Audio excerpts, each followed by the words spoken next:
From the Chocolate Mountains to the Sea of Cortez, all along the border on a Friday night. Tonight it's Thursday, though. It's exciting Imperial Valley football.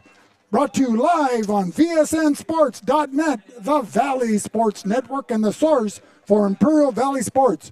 For John Moreno, this is Vic Carrillo here at Willis Ward Field in beautiful Calexico as the Vincent Memorial Scots on a Thursday night hosting the Zorros from Mexicali, CETYS University, and Prep School. Ladies and gentlemen, before we go any further into our pregame, it gives me great pleasure to welcome our sports analyst, Jalen Fong. Vic, thank you so much for allowing me to come in for your broadcast.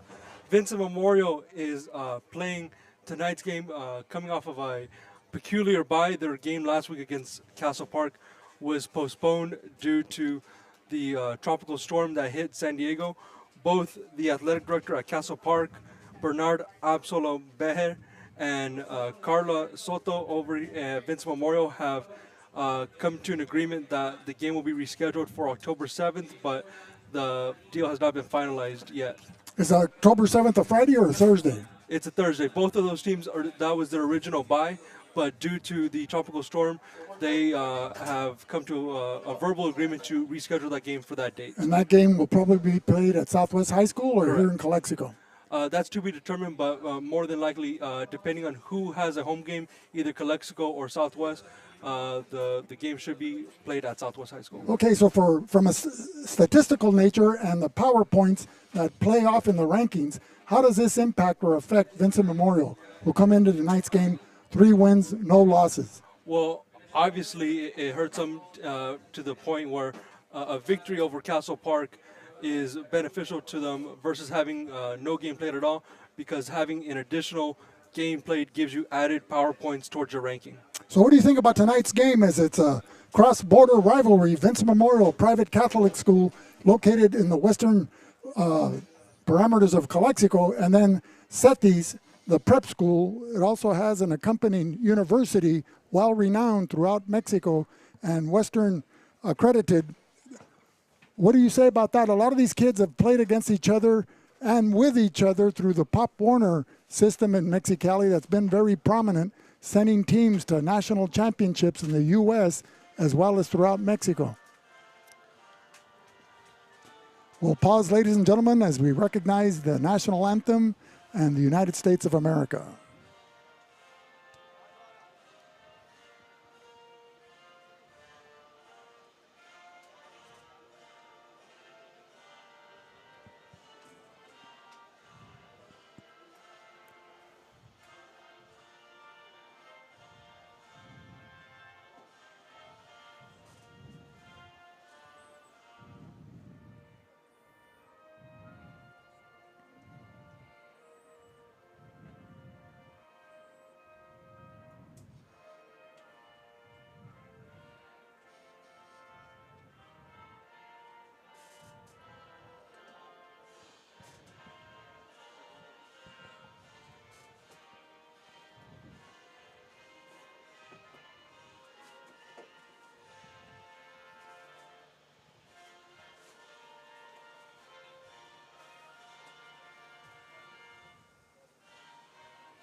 So welcome back, everybody, to VSN, the Valley Sports Network, your source for Imperial Valley Sports and Bulldog Media 2022. For John Moreno and Bulldog Media, this is Vic Carrillo, along with Jalen Fong, here to give us an update and analysis of these two teams from CETYS and Vincent Memorial. What's your forecast and prognosis for tonight? Well, this is CETYS' third straight opponent against an Imperial Valley foe. They played Calexico here 2 weeks ago, fell to them 31-6 before coming away with a 26-13 win over Hoveville. This will be a different matchup for them because both Hoveville and Calexico primarily love to run the ball. They love the ground and pound their offense. Not Vincent. Jacobo Elias will sling the ball down the field, will stretch out that defense, so this will be quite different game plan for them defensively for the Zorros.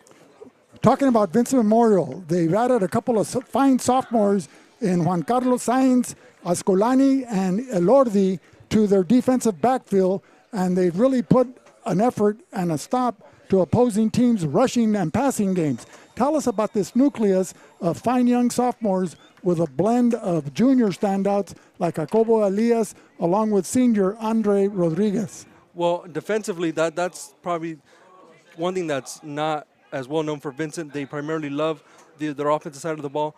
Defensively, though, they have taken strides in the recent years of getting new people into their program and making sure that their defense is up to par with their offensive capabilities. Now, CETYS comes in with a good quarterback of their own, Angel Mendoza, and according to their head coach, he wasn't even the starter. Their starter can't cross the border due to immigration issue, and as a result, they're going with their second-line quarterback, but they should be well-matched tonight against Vincent Memorial. And, John, you'll have to forgive me because I have a tendency when we're here at Calexico calling them out. That's Andre Rodriguez inside the 5, taking the kickoff up to the 25-yard line. Well, any final words, Jalen, that you'd like to add on? No, we just hope for a great game. There's a great crowd here over at Calexico High School for this matchup, and we'll see if Vincent can continue their winning ways. Well, the viewing audience is going to be looking forward to halftime to hopefully you'll come and give us a synopsis of the first 2 quarters of play. Thank you so much, Vic. Thank you, Jalen. And now, ladies and gentlemen, we introduce the voice of choice, the real deal, your friend and mine, Johnny Mo, John Moreno Brown. Thank you, Vic. We're here. We're live at Ward Field the first time this year in 2022. We've got a battle for the border of sorts from the south end. South of the border, Vincent and CETYS.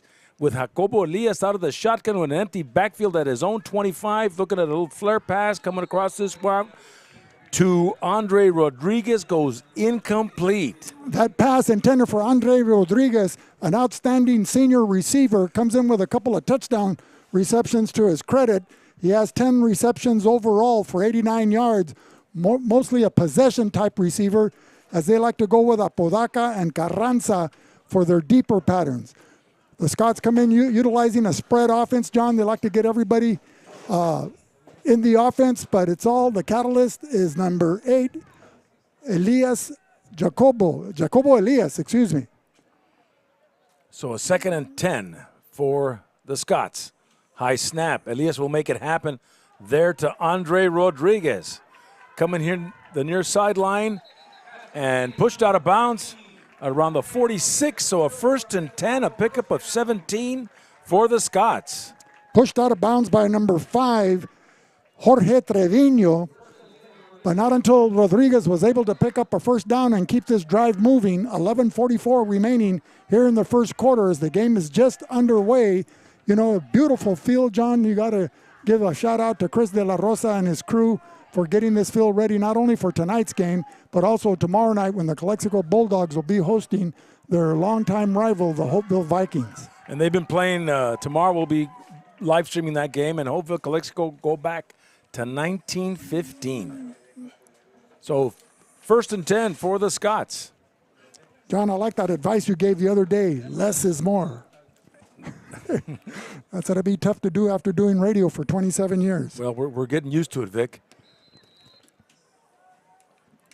So the CETYS Zorros come out with their black pants, white jerseys with black and gold numerals and solid black helmets. The Vincent Scots wearing the traditional Notre Dame type blue and gold. Elias shoots it incomplete and in the hands of number 11. That is Ricardo Malo. Ricardo Malo, an outstanding junior receiver for the Scots. A lot of talent. He's also gets the ball in the run formation. What did you call that? That sweep where the wide receiver gets it coming. The in jet motion. sweep. The jet sweep, not student body right like O.J. Simpson at SC. And there's a quick pass to Armando Apodaca in the right flat, a pickup of 4. He'll take it right to midfield, and we'll get our introduction in just a minute.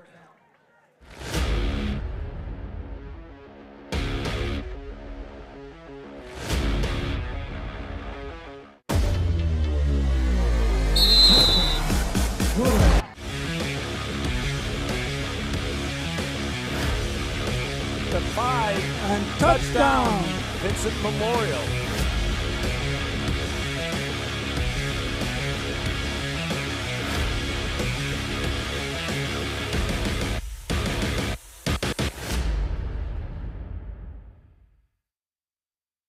And Jacob Elias in that last play, 3rd and 6, couldn't find anybody, throws the ball out in the direction of the CETYS bench. So bring up a 4th down and 6 to go for the Scots right at midfield. In the punt for Vincent Memorial, number 15, Jose Guevara, a senior.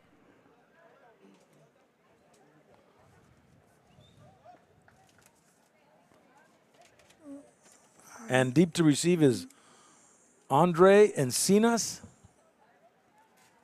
for the Zorros. Nice end-over-end kick, very high. It'll bounce off a Zorro and be recovered by number 52 for the Scots, Emilio Fimbres, giving the Scots excellent field position at the Zorro 18-yard line. Emilio Fimbres, the younger brother of standout Vincent Memorial lineman for 4 years, Baraquiel Fimbres, and he's only a sophomore, John, but a very talented sophomore, and he's making his presence felt immediately with 10:28 remaining here in the first quarter. No score in the ball game, ladies and gentlemen, if you just joined us. The Scots have the football in the red zone with a botched punt return by the Zorros. And we'll be back with more in a minute on the Valley Sports Network. Reducing energy use during the summer is more important than ever. This summer, IID encourages you to do your part by setting your thermostat to 78 degrees or higher, avoiding the use of large appliances between 4 and 9 p.m., and turning off all unnecessary lighting. But there's more. IID provides a number of summer energy-saving opportunities to help you make the most of your energy savings efforts. Check out our tips and energy saving guides at IID.com. Let's work together to stay cool and save energy this summer.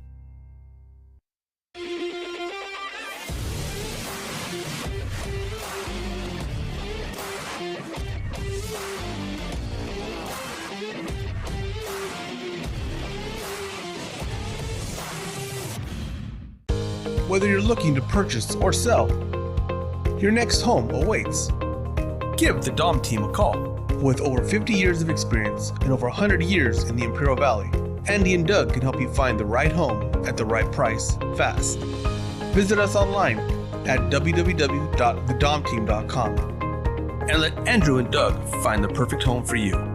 Call today, 760-337-8600.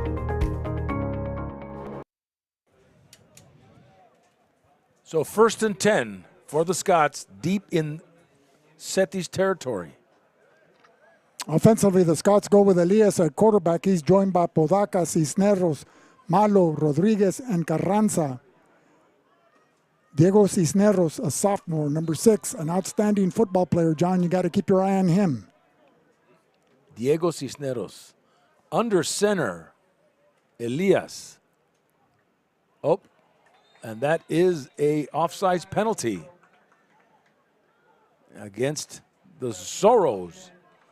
So they'll move the ball up to the 13 and give Vincent a better field position. So the Bulldogs, the Scots in between the two hash marks at the 12-yard line of CETYS. CETYS defending the northern goal here at Willis Ward Field. Vincent Memorial going right to left on your screen. Cisneros is split out to the far side. They're giving it to the big man, number 65. That is Gabriel Gonzalez, who moonlights as a running back from his lineman position. And he'll take it up, gets a couple of yards to the 10. Offensively on the line for the Scots of Vincent Memorial, you go with number 56, Marco Gastelum, number 54, Manuel Montaño. The center is Gabriel Guilin. The right side is Gabriel Duarte. He goes by Tobias. He's your our great nephew. And along with Jesus Alonso Hurtado. So, Romy Lou, that's for you. 2nd and short for the Scots. Under center, Elias. Again, the big man will take it. The Zorros keying on him, and no gain on the play. You know, John, a tidbit for you. I was reading the newspaper yesterday regarding the Vincent Memorial girls tennis team, ranked 6th in San Diego CIF section. 3 of their players are named Romina.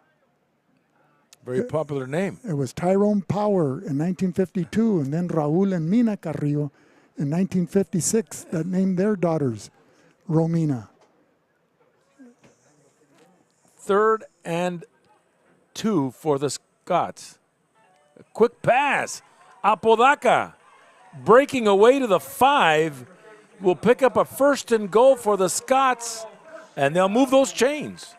An excellent reception by Apodaca and a fine effort to advance inside the red zone, inside the 10, down to the 5-yard line.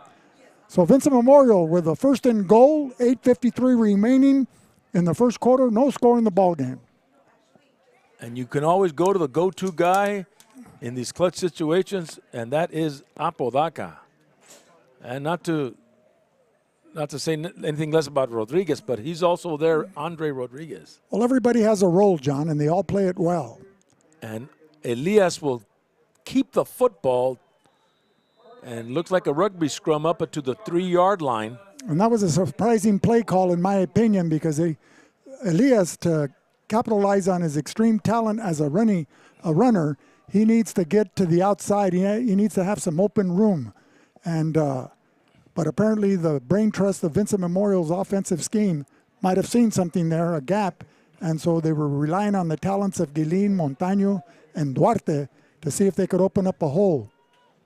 And Elias is still lining up under center. Give it to Gonzalez, right side, down the B gap, and not much there, Vic. Well, this is power football, John. You used to like that back in the 90s. I think you referred to it as smash mouth football. That's right, the ground and pound, 3 yards in a cloud of dust. But you look at this field, there's no, all the dry spots have been filled in. It looks like turf out there. So a 3rd and goal, the ball at the 3-yard line, 7:20 to go in this first quarter where there's no score. Is this the first home game for the 2022 season played at Ward Field? No, they played it here. They played CETYS here a couple of weeks ago. So this is a second home game for anybody. Tomorrow, Calexico hosts Holtville. Elias with an option, fakes the dive and will take it to the right side. Not another yard, so they'll take it about to the 2-yard line. So they're just going inching along the way, but now it's 4th and goal. Now is the moment of truth. Well, John, whoever wins the trenches, the line offensively, is going to dominate this game. And I think David Wong and Fernando Santana want to let CETYS know that these Vincent players, who they're all familiar with because they've played together in youth leagues in Mexicali with the Halcones, the other independent football association as well. So 4th and goal, Elias and the Scots. So a little cat and mouse here early in the first quarter, John, as Vincent doesn't want to bring out all their offensive weaponry too soon. He'll throw it this time. No, he'll fake to 65 and hand it off to 22. That is Roberto Carranza. Touchdown, Vincent Memorial. From 2 yards out, faking the dive to Gonzalez, and Carranza takes the handoff and puts 6 on the board for the Scots. Well, Carranza comes into tonight's game with 9 carries for 35 yards in the season, so he's a short yardage back, and he proved his value right there.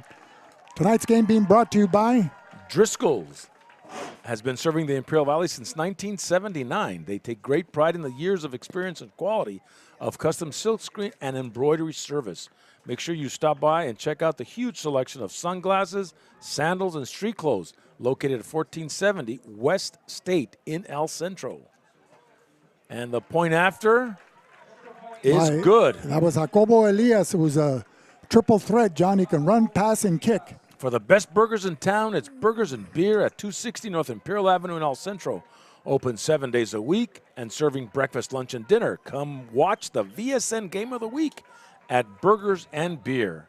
By Imperial Valley College, founded in 1962, a proud sponsor of VSN's live stream for all Imperial Valley High School sports. IVC, fostering excellence in education for 60 years. And by Esqued Realty, your hometown real estate office in Calexico, and serving the entire Imperial Valley for 30 years. Go see Mark Esqued at Esqued Realty. Call him at 357-9707. Esqued Realty, the mark of excellence. And, of course, by Top Notch Barbershop at 317 Wake Avenue in El Centro for a one-of-a-kind haircut. Fresh fades, always a cutaway. Top Notch Barbershop. Well, we get set for the kickoff from Jose Guevara. This is the second kickoff of the first quarter. The first one was botched by CETYS as they mishandled, and the ball caromed off to one of the Vincent Memorial Scots, that being Emiliano Fimbres. Encinas and Lechuga inside the 5.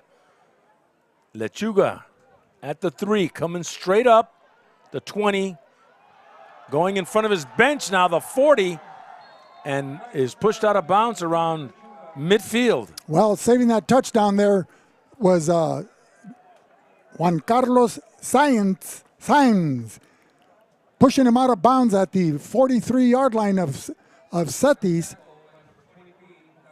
A correction, they'll bring it back to the 40. So the first and 10, the first time CETYS gets the ball with 5:48 in the first quarter, 7-0. Defensively, the Scots will go with Lordi as a defensive back, Miguel Ruiz, Max Ascolani, Pablo Zavala, Esteban Turner, and Andre Rodriguez will give you the linebackers like Sainz and Silva and Lucio Escolani right here. Mendoza fumbles the football and recovered there by number 1 for the Zorros. I mean, for the Scots. We don't have a number 1. Are you sure it's number 1? It is Andre Estrella. Okay, keep that with you.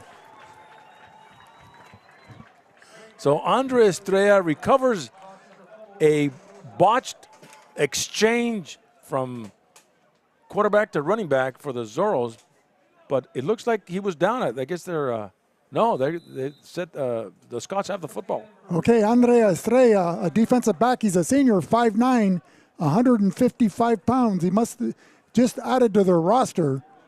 So I think he had to get clearance from CIF after putting in a couple of weeks of attending the school and participating in practice. Elias in his normal position, out of the shotgun. Over the middle. Pass is caught, number 11, that's Malo. Malo will pick up 12 yards and move the change for the Scots. He'll take it inside the 25 at around the 23-yard line. At the skill positions, you have Jacobo Elias at quarterback, Apodaca Cisneros, Diego Cisneros, along with Ricardo Malo, who just made that reception, and Andre Rodriguez and Roberto Carranza in the skill set. As the Scots like to go with an empty backfield at times, as you're seeing right now with Elias alone by himself in shotgun formation. Elias has time. Andre Rodriguez. A short pass in the right flat will take it inside the 10, first and goal. Vincent Memorial all the way to the 8-yard line. Rodriguez in a delayed pass pattern as he held his block for a second or two, then was able to slip past the linebackers as they already were retreating deep to the end zone, backpedaling, and Rodriguez taking it out on the flat at the 20 and turning it upfield and bowling his way inside the 10 down to the 8-yard line. So first and goal for the Scots. Elias has time.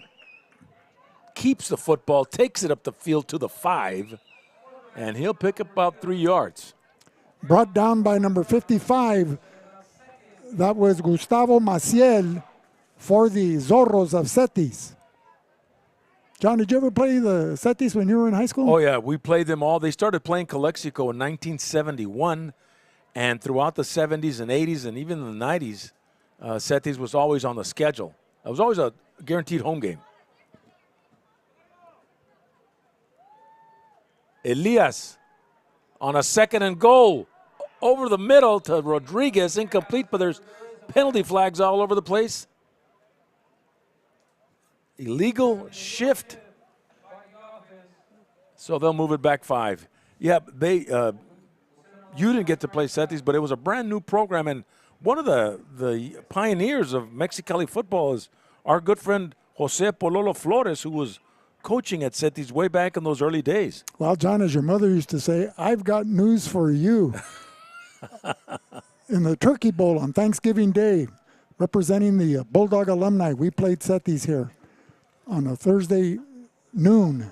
But that was in the 70s. I think that was in 1975, 76. Uh-huh. Maybe 74, John. I was a couple of years out of college. But yeah, CETYS was always on the schedule for Calexico and other high school teams in the Valley as well. Elias with a 3rd and goal. He has pressure. He lets it go. Oh, and the pass is caught. Touchdown, Vincent Memorial Scots. Carlos Mota was open in the backfield, and all Elias had to do was feel the pressure. His timing was impeccable there. Right, he threw it to the back of the end zone, and that's where Mota was standing beyond the defensive backs. And great pass, great catch, and more importantly, Vincent Memorial adds to their total as it now increases to 13-0 as we get ready for the Jacobo Elias left-handed soccer style or left-footed soccer style kick. And it looked like there may have been... He barely got it off. Yeah, he barely. That was a defensive rush coming in. Subscribe to our VSN YouTube channel and follow VSN on Instagram. At Arctic Air, we know that having the right people on the job is just as important as choosing the best equipment. Our York-trained professionals provide you with top-quality equipment, skilled installation, and an expert analysis of your comfort needs. Contact Arctic Air at 352-8855. And by Letterman & Bros. Have you earned your varsity letter? We'll get your Letterman jacket started today at Letterman & Bros. Call Dan at 693-5034. And by Reach Medical Response Service, Donnie Wharton reminds you that when seconds count, you can depend on Reach Medical Transportation Service.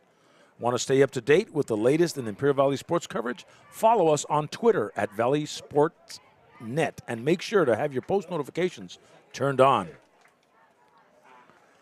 So another kickoff by the Scots.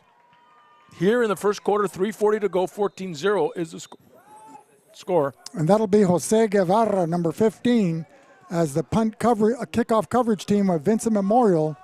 Very quick. And Lechuga and Encinas, this time it'll go into the end zone and not be returnable. So they'll take it out to the 20. At Jimmy Sanders Incorporated, architecture and engineering is our expertise. A leader in design, development, and delivery, Sanders Incorporated is a proud supporter of Imperial Valley football. And we wish all our Imperial Valley schools a safe and successful season. And an Imperial Valley tradition since 1955, Grosso's, family-owned and operated, located at 1902 West Main Street in El Centro. Grosso's is open Wednesday through Sunday at 5 p.m. Orders to go or come in and experience the Italian dining that is Grosso's. Hank Barron would welcome you. And try out that delicious, world-famous, double-sided garlic bread. Well, there you had Ulises Paredes taking the handoff from Mendoza, the quarterback. First to make contact was Juan Carlos Sáenz, along with Diego Silva and Lucio Ascolani, as we give you the defensive starters in the defensive backfield. Sáenz at linebacker, along with Silva and Ascolani. The defensive line, Tejeda, Fimbres, and Montaño. 2nd and 6. Quick pass from Mendoza. Pass is caught, goes over to Paredes. And he's brought down by number 23, Sáenz, along with Lucio Ascolani for that tackle. But not until CETYS was able to get a first down with 2:58 remaining here in the first quarter. Vincent 14, CETYS 0. So we're trying to figure out what kind of an offense Vincent runs, but it's... Vincent or CETYS? I mean, CETYS, they're looking at spreading it out like everybody else. They run the spread, and they also go to the double wing. So to capitalize on their running game. They got doubles. Mendoza has time over the middle. Intercepted by the Scots, number 31. That's Luis Ascolani. Will take it back to the 26 of the Zorros. Deflected by number 27, Diego Silva, into the hands of senior linebacker Lucio Ascolani, number 31. And once again, another golden opportunity for Vincent Memorial with their golden helmets taking over at the CETYS 27-yard line. So the Scots have not, the Zorros have not been able to get their rhythm going with 2:48 to go in the first quarter. They're down 14-0 with the Scots in excellent field position again. So 1st and 10 at the 27. And Elias with an empty backfield. Dropping back, looking left side, pass is caught. That's Andre Rodriguez. Spinning up to the 10-yard line for a 1st and 10 from the 12. Knocked out of bounds by number 24, Luis Millan. But not until Rodriguez able to pick up another first down for Vincent Memorial. You got Apodaca and Rodriguez on the left side. Well, John, Vincent has a lot of tools to pick in their toolbox and a lot of skilled players. Elias scrambling, penalty flags, lets it go, back of the end zone. This time nobody's there. Well, he threw it where nobody could catch it, rather than be sacked for a loss. But we have Gene Martin, the white hat, picking up the yellow flag. Another illegal shift. I believe that's what it's called.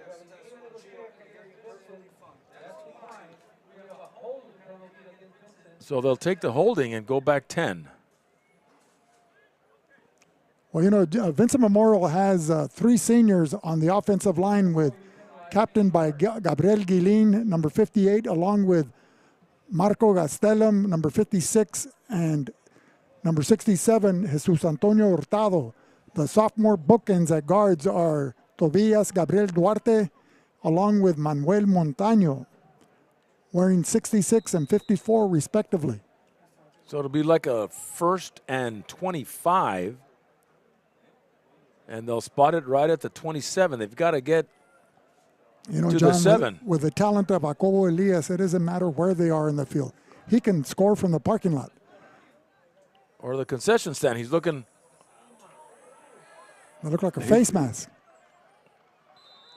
And he's brought down.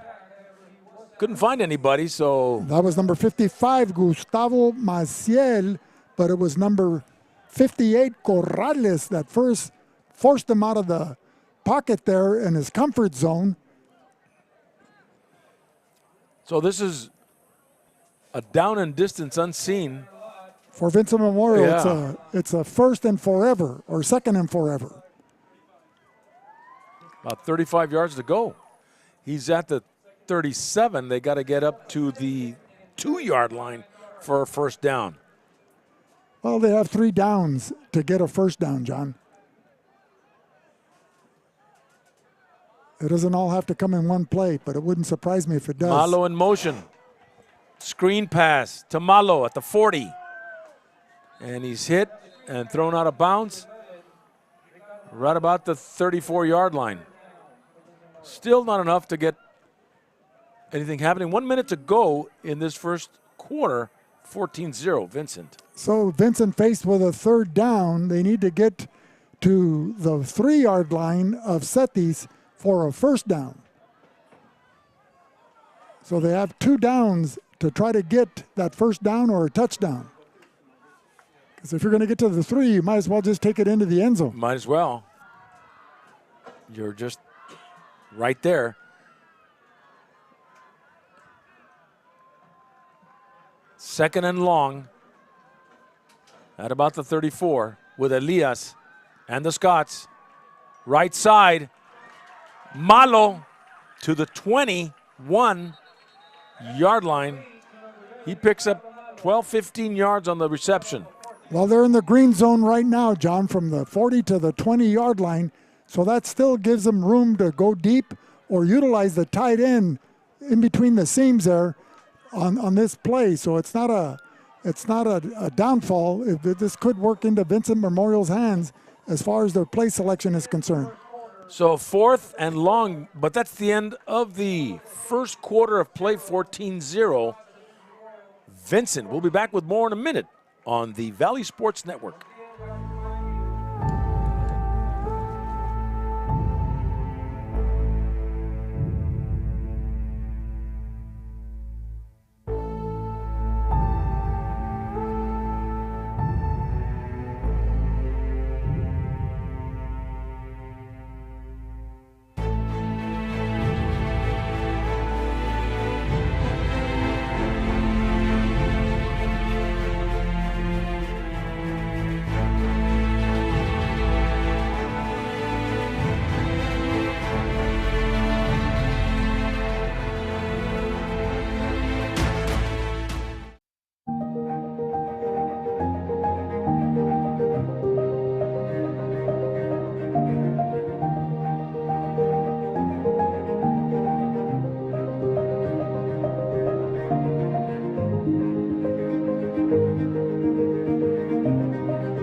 So welcome back, ladies and gentlemen, to Willis Ward Field as the Vincent Memorial Scots cruising into the second quarter of an outstanding and an exciting football game against the CETYS Zorros, leading by a score of 14-0 as we welcome back the voice of choice, Johnny Mo, John Moreno Brown. Well, Vic, they switched sides. Now they're headed toward the southern goal here in this makeshift battle for the border, if you will, not to be confused with the Calexico Vincent game, which is October 28th. We always look forward to that one. So a 4th and long. And Vincent's going for it inside the 20, inside the 25. Elias scrambling, penalty flags, finds a receiver. Andre Rodriguez, touchdown Vincent. Just like that, Vic. Well, just like that, they have a set design of action and reaction when when Elias is flushed out of the pocket. Whether he goes to the right or the left, the receivers break accordingly to the sideline or to an open spot in the defense. And the talented Elias was able to spot behind the two defenders. What did they call that back? It's coming back, Vic. Well, an exciting play nonetheless. It's coming back. You know, when you're watching Elias play quarterback, it's hard not to be a fan and just watch him play instead of trying to describe the action that's happening before you. And now it looks like they will punt it. Elias is out. They got numbers 15, that's Guevara, their kicker. He handles the kicking and punting duties, and the place kicking is Elias. And way back is number 2, Lechuga.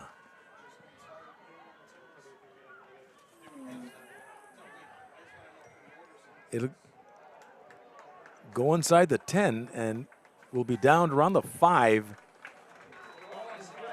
Well, it took a Vincent bounce, and it pins the Zorros of CETYS deep in their own territory, inside the 10-yard line. Inside the 5, around the 4, Vic. So CETYS is way back up against the wall here in the second quarter, down 14-0. At Imperial Printers, we're ready to help you with your next project, from business cards to banners.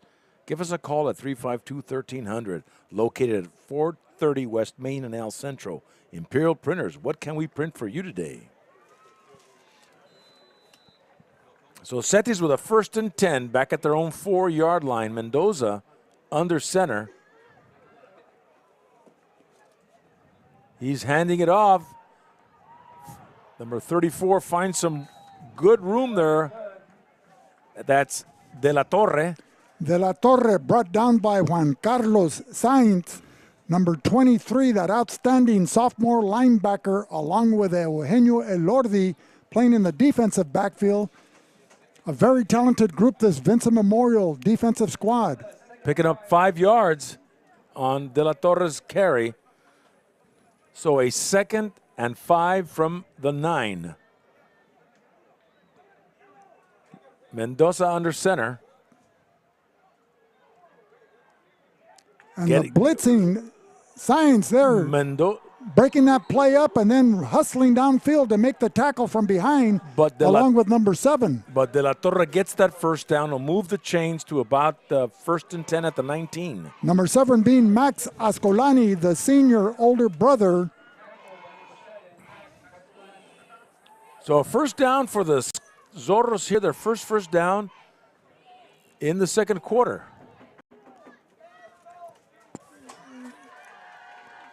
Mendoza having a hard time with that football, and exchange between center and quarterback. Vincent will recover. And another 1st and 10 for Vincent. That was all made possible by number 52, Emilio Fimbres, only a sophomore, John, anchoring the defensive line for the Vincent Memorial Scots. When it comes to healthcare, Intercare is here to help locations throughout the Imperial Valley. Formerly Clínicas de Salud del Pueblo, Intercare, improving the health and wellness of the community. And by Marianne Valenzuela Fenley, your State Farm insurance agent in the Imperial Valley. Like a good neighbor, she's located at 122 Main in Brawley. Give her a call at 344-0447. Elias with a shotgun snap, left side. Andre Rodriguez taking it up the field. Touchdown, Vincent Memorial. Andre Rodriguez with a little swing pass to the left side from the 18-yard line, from the 16-yard line, gets a touchdown for the Scots. Well, just like that, John, Vincent Memorial doesn't waste any time as Fernando Santana, the assistant head coach, along with head coach David Wong, calling the plays, and a well-designed pass play there into the flat, and well executed by Elias and Rodriguez, extending the Vincent Memorial lead to 20 as we get set for the Elias point after attempt. The snap and the set. And splitting the uprights is Elias. So 21-0, 10:22 to go, second quarter. Our game is brought to you by the Dom Team. For all your real estate needs, give Doug or Andrew a call at 337-8600. The Dom Team and the family has been in the Valley since 1908. For business, residential, and farmland real estate, it's the Dom Team. And by CR&R Incorporated, environmental services. With recycling now more important than ever, CR&R Incorporated has developed innovative recycling and reuse programs. CR&R Incorporated, the face of a greener generation. And by your IID, your local public water and energy company, providing reliable water, service, and energy to Imperial Valley 24/7. The IID is keeping the lights on and the water flowing in the Imperial Valley. And by Jesus Cachu Escobar, your county supervisor, District 1. Proud sponsor of VSN, Jesus Escobar would like to thank his constituents of District 1, and he wishes all the teams in the Valley a great season. And by Ivy Welding and Mechanical. Tonight's game is brought to you by Ivy Welding and Mechanical, industrial welding contractor, serving the geothermal and all industrial facilities in the Imperial Valley. Ivy Welding is a proud sponsor of Valley Sports Network in El Centro. Call Fred at 760-482-WELD. So here we are, second quarter, 10:22. Vincent with a 21-0 lead over the CETYS Zorros. And we have Lechuga and Encinas. Well, we have a great crowd here from Vincent Memorial, John. It's like a family reunion, seeing everybody in the stands, and plus having an opportunity to see a lot of former students who are parents of the Vincent Memorial players, and it makes it fun to, not only to watch, but also to call this game. Right, and you were a big part of the Vincent Memorial program as you were a teacher and athletic director, assistant principal there for years, weren't you? Yeah, for 20. from 1980 to 2000. But there were other people that played a big part. Dennis Jacobelli, who's still there, and I think he's celebrating 43 years of teaching this year.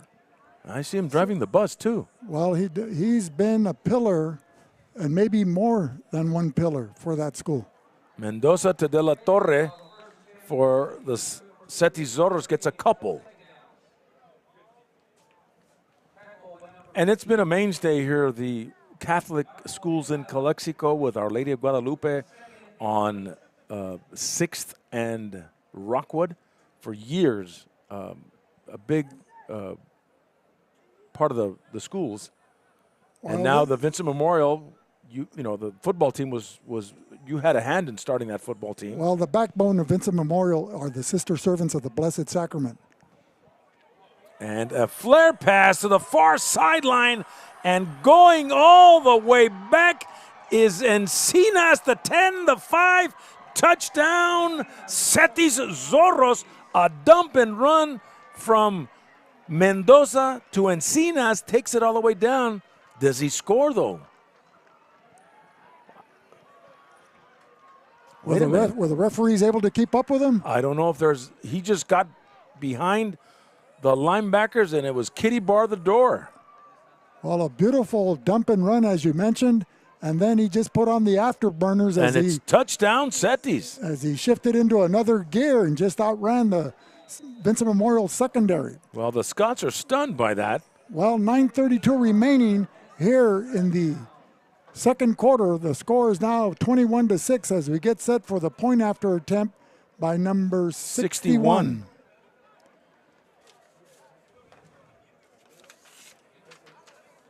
With 9:32 to go, second quarter.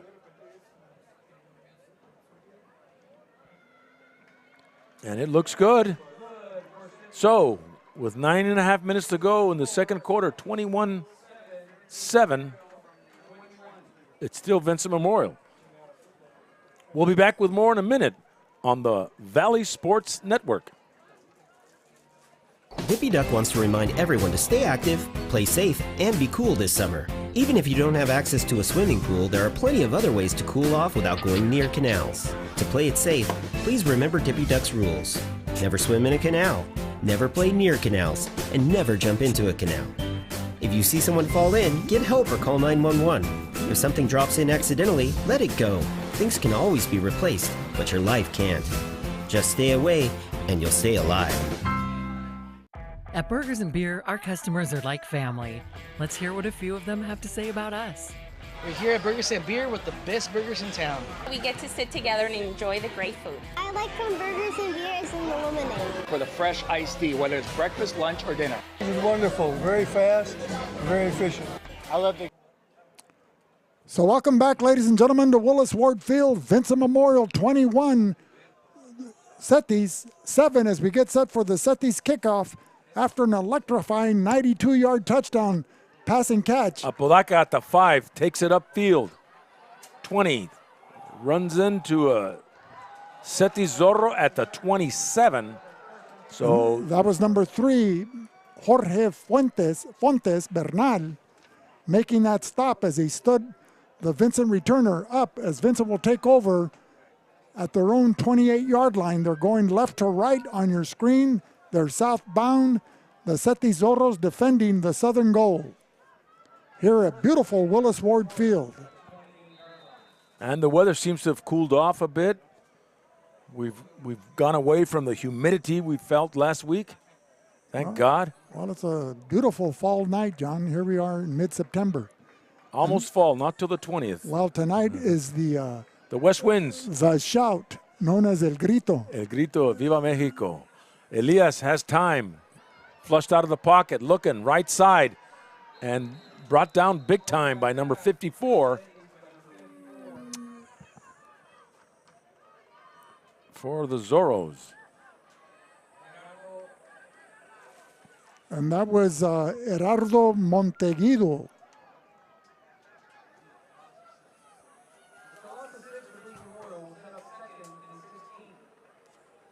Correction, Monteagudo.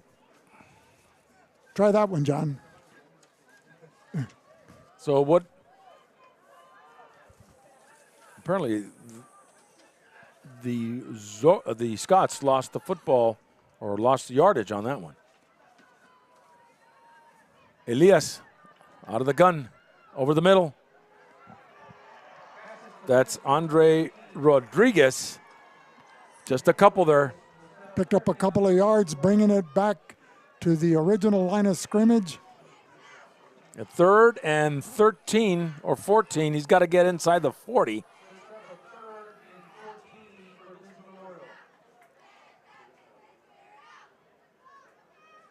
So Vincent Memorial faced with a 3rd and 14. The first down markers at the Vincent 38-yard line. The ball's placed between the hash marks. And as you like to say, John, an empty backfield. Elias has time, goes over the right side looking for number 6. That was Diego Cisneros, a fleet sophomore receiver who was not able to catch up with that pass, but he was open. And I believe the offensive brain trust of the Vincent Memorial Scots will come back to that play later in the game.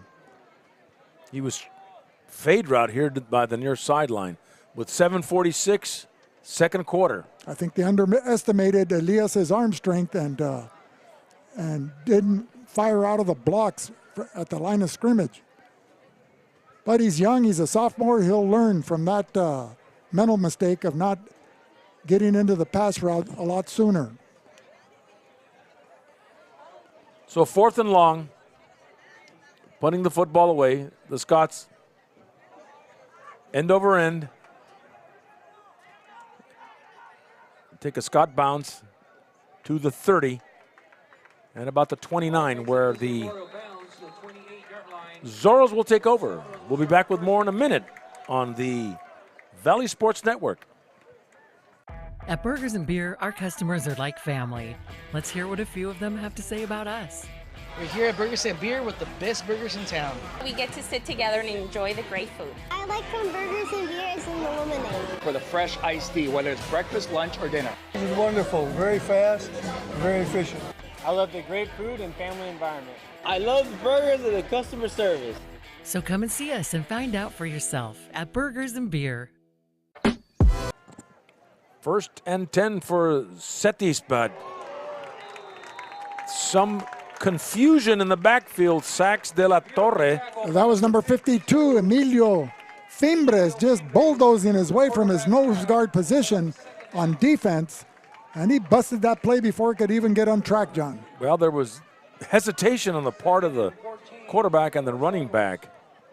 Either one of them so defensively, was not sure. Vincent Memorial goes with number 50, Marco Tejeda, number 52, Emilio Fimbres, who just made that play, along with number 54, Manuel Montaño, the front 3-down lineman. 2nd and 14. Mendoza's going over the middle. A man is there, but nowhere near where he needs to be. He's guarded closely by number 31, Lucio Ascolani, a sophomore. We have an update with Southwest and Calapat, the other Thursday night game. Southwest San Diego. Oh, Southwest San Diego, 21-7 over the Calipatria Hornets. That's the final. The game was at 6 o'clock. So a 3rd and 14. Mendoza de la Torre in the backfield for CETYS. Quick pop pass. Swing to number 21. That is Paredes. Brought down by number 31, Lucio Ascolani, the sophomore, but not until he was able to pick up some considerable yardage. But not quite a first down there, as it right there short of midfield at the 48. Make it the 38, John. Oh, the 38, excuse me. What good are the binoculars? Sorry. I thought it was at midfield. Okay, Vic, I can make a mistake. So 4th and short. John, I feel like I'm at Comiskey Park in the 1930s with this barrier in front of me. Sitting in the cheap seats. Or Tiger Stadium in Detroit. So they're punting the football away.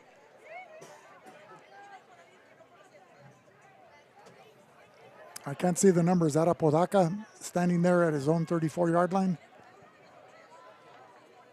Yeah. And the punter for the Zorros, number 63, low punt. Apodaca will not return it.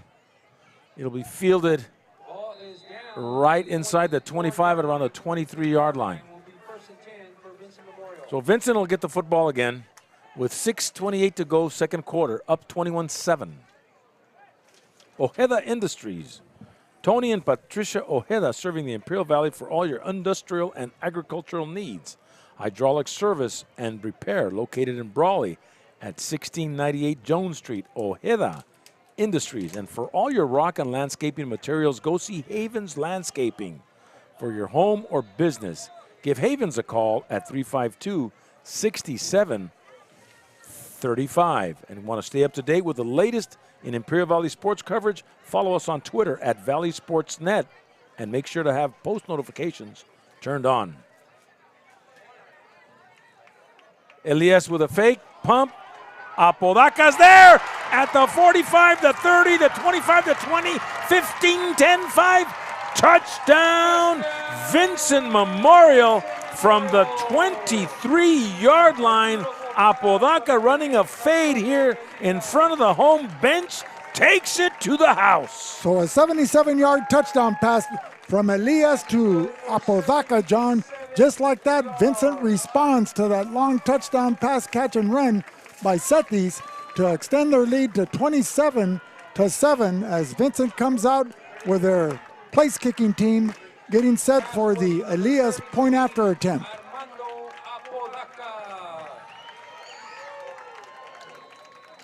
I don't care what level, whether it's professional, college, or high school, John, that was an exciting play and a beautiful pass and great catch and run by Apodaca. And even though he was guarded pretty well by CETYS, he was able to move away, grab the ball, and just John, open field in front of him. They call that separation, yards after the catch. You get a lot of receivers that when they catch the ball, they get tackled right away. Apodaca's cut from a different breed. He catches the ball and he sprints away from the defenders. And he put on the afterburners on that one, put it in overdrive, y vámonos. He's like Charlie Sullivan of Central. So with 6:13 to go in the second quarter, it's 28-7, Vincent on top. So what's your take thus far, John, after a quarter and 6 minutes into the second quarter? Well, Vincent, ranked number 1 in Division 5, came in undefeated. They're looking like a well-oiled machine. Jacobo Elias has got this sixth sense of where his receivers are and how to get the ball to them.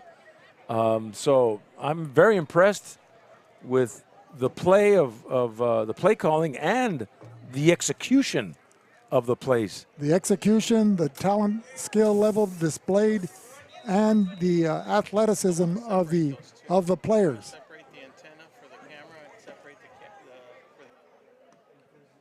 So end over end, they're going to stop it. That was a nice kick into the end zone by the kicker. Number 15. Jose Guevara. And what was the call? Probably a false start, offsides.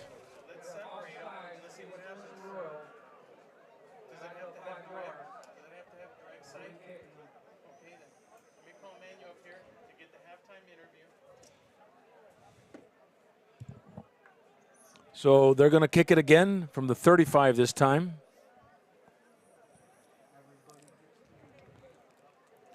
.6:13 to go, second quarter. It would seem only natural that Vincent Memorial would play their home games here at Ward Field when the Bulldogs are on the road, rather than using the Southwest Field, which everybody has to drive to. This will go into the end zone and not be returned. Well, sometimes both teams could be home, or Southwest could be home when Calexico's home. So that would be kind of difficult. The scheduling is right.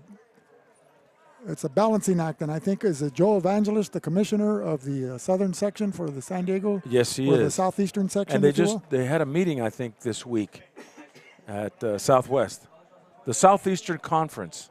The Southeastern Conference, and the Imperial Valley Referee Football Officials Association is faced with a numbers shortage, like all the other conferences and sections throughout the nation, of not having enough referees to do all the games on one night. Mendoza, short pass, right flat.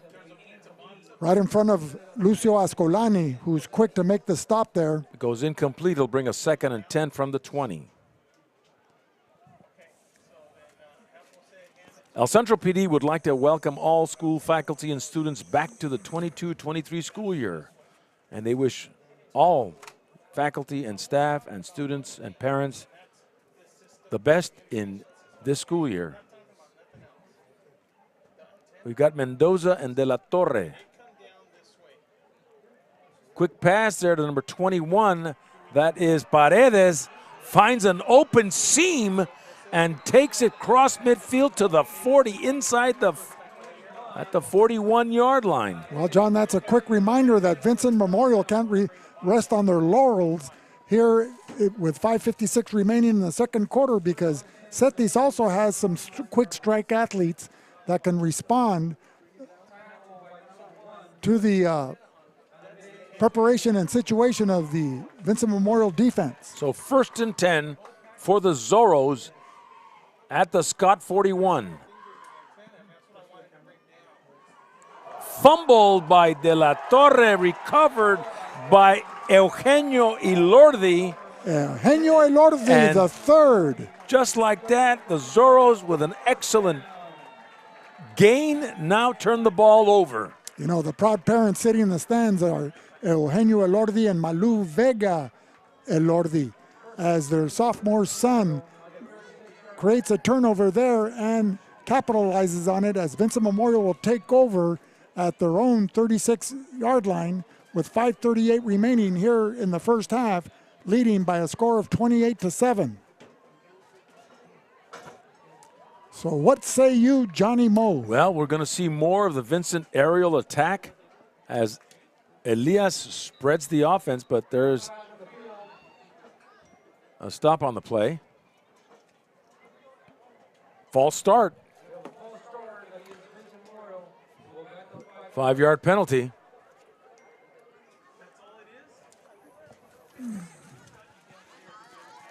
Five and a half, a little over 5.5 to go in the second quarter. So 1st and 15 now, back at the 36.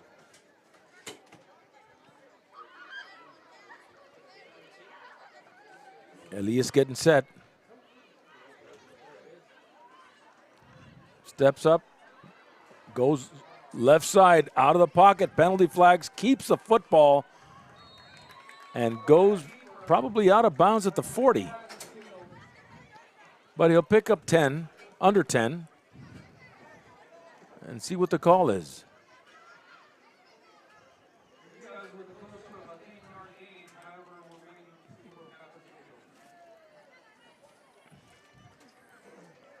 Maybe a holding call.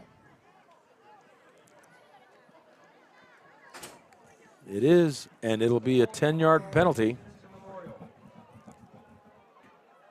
And they'll walk it off to the 21-yard line.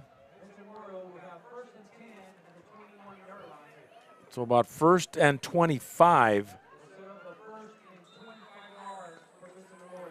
Well, Vincent Memorial needs to get to the 46-yard line of the Zorros of CETYS with 5:15 remaining here in the first half.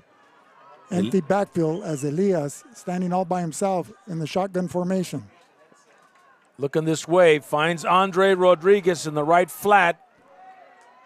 And it's tough to bring down. He'll take it out of bounds, get to the original line of scrimmage, más o menos, to the 35. Excellent Spanish, John, as he's pulled down by number 15, Ulises Jimenez.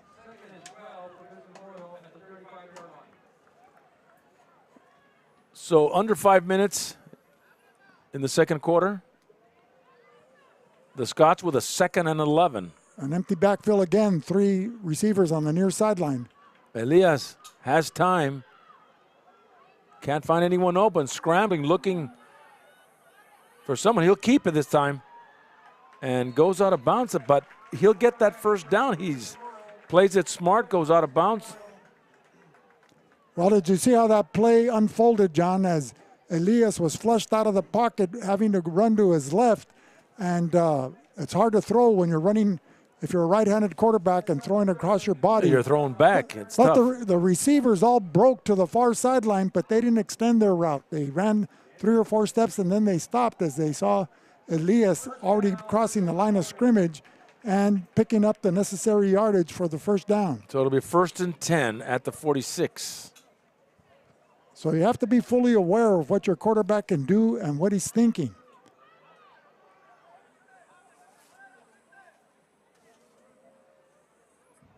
Elias has time over the middle and looking for one of his favorite targets in the seam route. That's Apodaca, incomplete.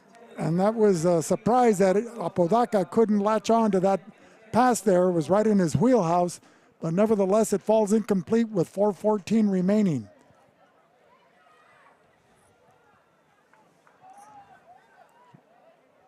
So we've seen a couple of quarters of a talented Vincent Memorial team, and surprisingly, CETYS, scored. And we're going into halftime pretty soon. But the Scots are still marching down the field with a 2nd and 10 from the 46. And Elias gets sacked. He's not down. He broke away and throws it to Andre Rodriguez. But did you see the athleticism from Elias as he could have been a sack? Any other quarterback would have gotten sacked, but he just broke away. Well, he was in the hands or possession of the defender, and yet he was able to elude him and get away, going to his right, throwing the pass to a double-covered Rodriguez, who made a great attempt to make the reception, but it falls incomplete. So with 4:03 remaining here in the second quarter, Vincent Memorial comfortably ahead 28-7 as they're now faced with a 3rd and 10 from the Vincent 46-yard line. And just about 4 minutes to go. So John, our halftime interview will be with Carlos Soto, the new athletic director of Vincent Memorial. And this time they get Jacobo Elias. Well, that was down he goes. Manuel Montaño, number 54, was trying to make a block to free Elias from the clutches of Corrales, and he ends up knocking Corrales into the quarterback, and as a result, Corrales comes up with a great defensive play, and it'll be 4th down, 4th and long, about 20 yards for Vincent Memorial as number 15 for Vincent, that's Jose Guevara, comes in to punt. He'll be standing at his own 20-yard line. And Lechuga and Encinas for the Zorros at the 28. A little over 3 minutes to go, second quarter. Gabriel Guilin with a center snap. A bad snap. Guevara can't get it away. And there's confusion on the field. Doesn't have to go the 10 yards like a kickoff. But I'm surprised the CETYS defender tried to get in and get the ball. And that's what happens. He fumbles it, and Vincent recovers. And it looked like number 6 for Vincent Memorial, Diego Cisneros, in there to make, that recovery. So Vincent Memorial given a gift back with 2:54 remaining here in the second quarter. No, I don't think so, Vic. I think CETYS has the football. I think Gene inadvertently went first down the wrong way. Okay. I stand to be corrected. So we're 1 for 1 today. But you know me, John, after 29 years, I never correct you. There you go. Mendoza, right side. Pass is caught. That's Encinas, or Lechuga, will get the first down as he takes it inside the 20 to about the 17, 18-yard line. Lechuga running a seam route right between the cover 2 defense of the Vincent Memorial Scots as their 3 linebackers are protecting what's in front of them, and the defensive backs, the Ascolani brothers, playing in the back. And Lechuga just ran to the open spot and was found by the quarterback, Mendoza, for that completion. De La Torre with a handoff. A yard. Initial contact made by number 7, Max Ascolani, the senior brother of Lucio Ascolani, as the great Vincent defense, led by their linebacking crew of Sáenz, Silva, and Ascolani, and the defensive end, Max Ascolani. So Mendoza. And that was defensive end number 13, Andre Rodriguez. Lining up in the neutral zone, so they'll give it 5 yards, and they'll take it to about the 11. So the CETYS, best field position for CETYS thus far. While CETYS inside the red zone, the ball at the 11-yard line of Vincent Memorial. Keep your eye on Emilio Fimbres, Marco Tejeda, and Manuel Montaño, the defensive front for Vincent. De La Torre with a handoff. Runs into a wall of Scots, but not after he picks up three yards. 3-yard gain in the run, set up a 3rd down. Well, you had Montaño, Fimbres, and Tejeda in there to make that stop as they put up a formidable wall of defense. CETYS faced with a 3rd and about 2. The ball inside the 10, right at the 9, between the 9 and 10-yard line. De La Torre will get a 1st and goal as he takes it to about the 7. That was number 23, Juan Carlos Sáenz, making the stop there, assisted by Lucio and Max Ascolani, along with Miguel Ruiz. And we'll be back with more in a minute on the Valley Sports Network.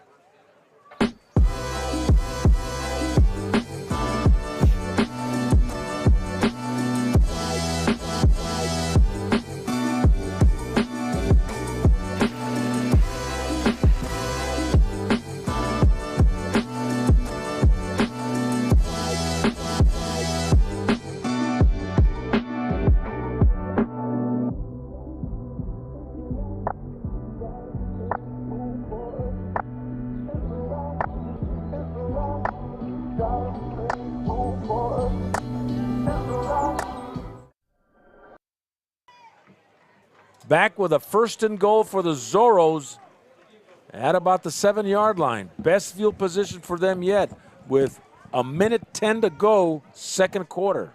Well, one of the strengths of Vincent Memorial's defense is their rush defense.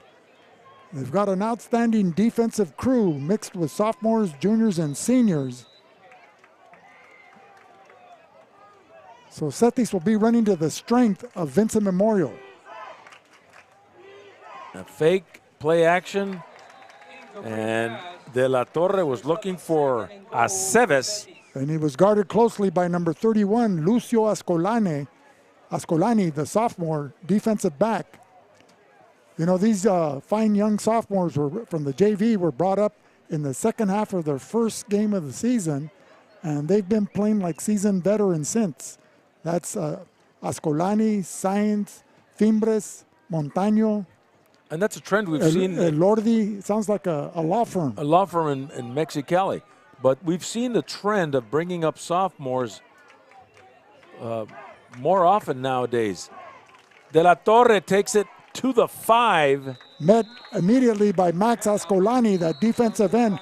And, John, it's good that you bring that up because the Pop Warner programs in the Imperial Valley have kind of faded away, but in Mexicali or in Baja California, it's very strong. Not only do they play in the fall, they also play in the spring. So these players, they may be sophomores in grade-wise, but they're like college players of experience. And a lot of these Vincent players played with the Halcones prior to coming up in the high school. Halcones, and there was another independent or youth football league that a couple of these players went to the Nationals in Cleveland, Ohio a couple of years ago as junior high athletes. So we're seeing both CETYS and Vincent coming in from the Mexicali youth football programs. Now the shoes on the other foot, they're teaching the Imperial Valley players how to play football. 3rd and goal from the 4 for CETYS with 57 seconds. Which can be a good thing. Yeah. As it raises the level of competition. Oh, a bad snap from center. And that's going to bring it back 5 yards. Mendoza wasn't ready for the snap, but he falls on it. Well, the center, Gilberto Lopez, probably misheard the count and snapped it prematurely, catching Mendoza off guard. The ball hit the ground, but fortunately they were able to jump on it and recover. So 54 seconds remaining. 3rd and goal from the 9, it looks like. And Mendoza with De La Torre. Looking for a quick pass to number 9, Encinas. Running a crossing route. It's incomplete. Running in front of number 4, Miguel Ruiz, the junior defensive back. Tight coverage, John. That's what you like to see in your defensive back, and they're not afraid to bump and run with any of the receivers. So the quarterback has to be really accurate in trying to place the ball where only his receiver can catch it and not give the defensive back an opportunity to intercept or swat it away. So they're going on it on a 4th and goal from the 9. 50 seconds remaining here in the first half. This could be the last play for CETYS in the half. De La Torre rolling. I'm sorry. Mendoza rolling, intended way back for number 2, that is Lechuga, and not quite there, Vic. Well, the ball hit his hands, and he wasn't able to bring it down as he had to leap for it and go up the ladder, and as a result, Vincent Memorial's defense can take a deep breath and exhale, as with 44 seconds remaining, they hold on downs, and they'll take over, but deep in their own territory at their own 9-yard line. So with Elias, it could be like 1st and 91 to go for a touchdown. You think they'll run it, or you think he'll pass? Well, the pass has been working, Vic. You're a betting man, John, on a Thursday night. He's going to pass. Now, the question is it long or short? Right over the middle. I say short.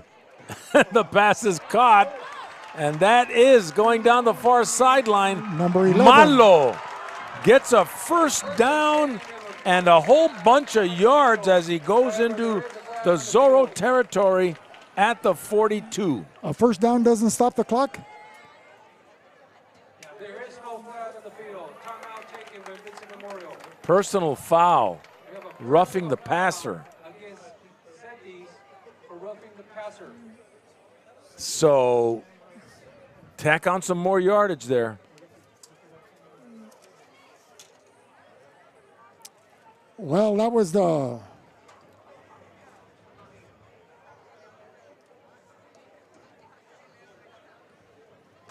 number 11, Ricardo Malo, that made that reception. And they'll only a junior. First down. And they're moving it up way back in CETYS territory at about the 26-yard line. So 1st and 10 for CETYS. I'm sorry, for the Scots. With Elias, low snap. And down he goes at the 30. Brought down by number 54. Timeout That's Gerardo Monteagudo. Monteagudo on the stop. Timeout is called. We'll be back with more in a minute on the Valley Sports Network.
Okay, here we are with 22 seconds on a 2nd and 13.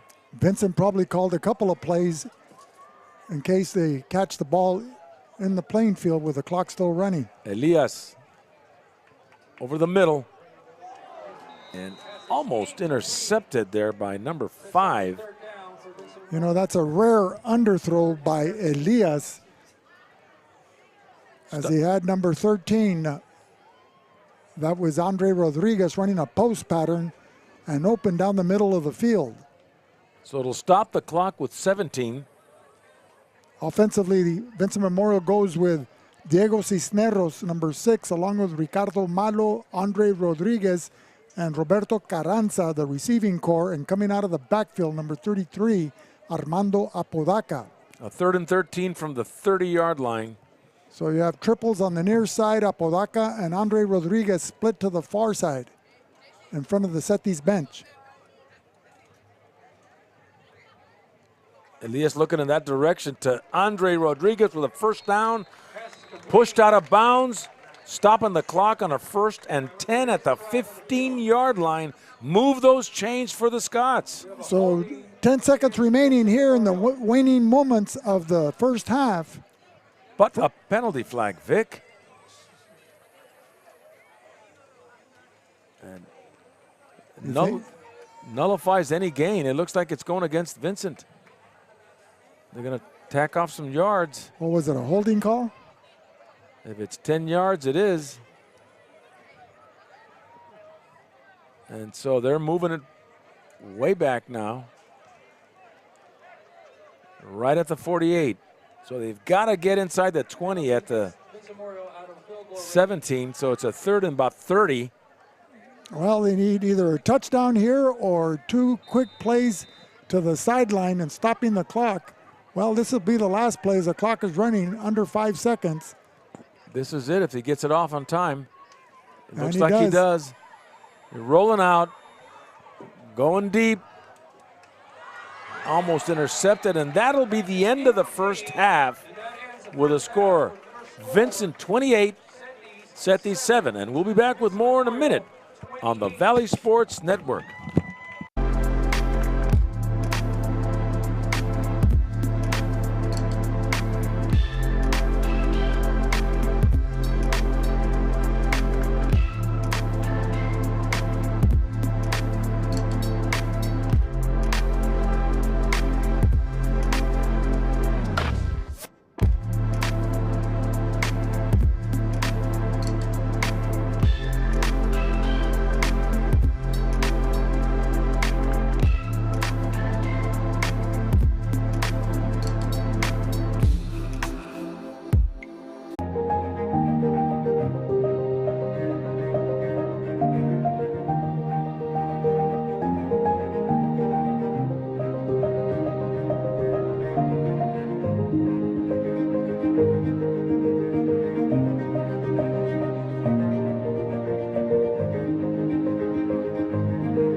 Dippy Duck wants to remind everyone to stay active, play safe, and be cool this summer. Even if you don't have access to a swimming pool, there are plenty of other ways to cool off without going near canals. To play it safe, please remember Dippy Duck's rules. Never swim in a canal, never play near canals, and never jump into a canal. If you see someone fall in, get help or call 911. If something drops in accidentally, let it go. Things can always be replaced, but your life can't. Just stay away, and you'll stay alive. At Burgers and Beer, our customers are like family. Let's hear what a few of them have to say about us.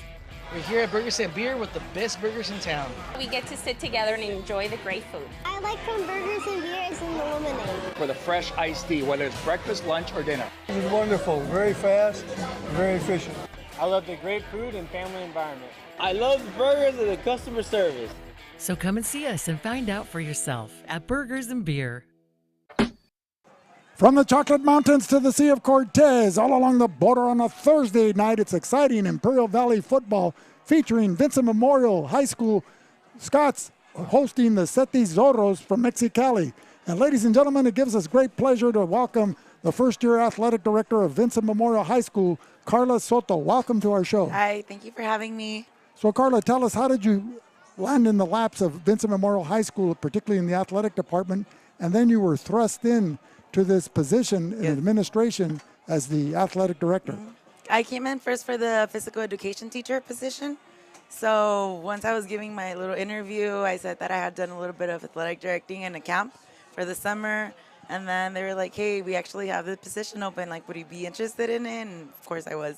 And that's how I came up on the athletic director position. Well, Vincent Memorial has had a history of outstanding teams in all the sports, particularly in football, that we're witnessing tonight. But you have the girls' tennis team that's ranked 6th in San Diego CIF section. Can you tell us a little bit about the girls' tennis program? They are doing amazing. The tennis program, I went to a couple of their games already, but they're doing great. They're up there. They have great talent. The girls are showing up. They're doing work, and it's getting noticed. Well, they're coached by a former student and athlete of mine, Richie Uribe, who's the father of one of the tennis players. And I was surprised when I was reading the newspaper the other day on a feature story about Vincent Memorial that there are 3 Rominas on the team. Romina Rodriguez, Romina Villarreal, and Romina Trejo. And coincidentally, my younger sister, who was born in 1956 and graduated in 1974 from Vincent Memorial, her name is Romina. But she was named after my parents, Raul Raleigh Carrillo and Mina Carrillo, and it was Romina, taken from their 2 names. But Tyrone Power beat them in 1952 by naming his daughter Romina. But now it's commonplace. And I sent her a text. She lives in New York City now. Okay. And she was surprised but very pleased, that. Was she a tennis star? Well, she played tennis. She was a good athlete, but Vincent Memorial then was an all-girls school, and they only played basketball and tennis and I believe softball. Oh, okay. So only girls. Yeah, the boys weren't admitted until the fall of 1977, and there was 5 freshman boys.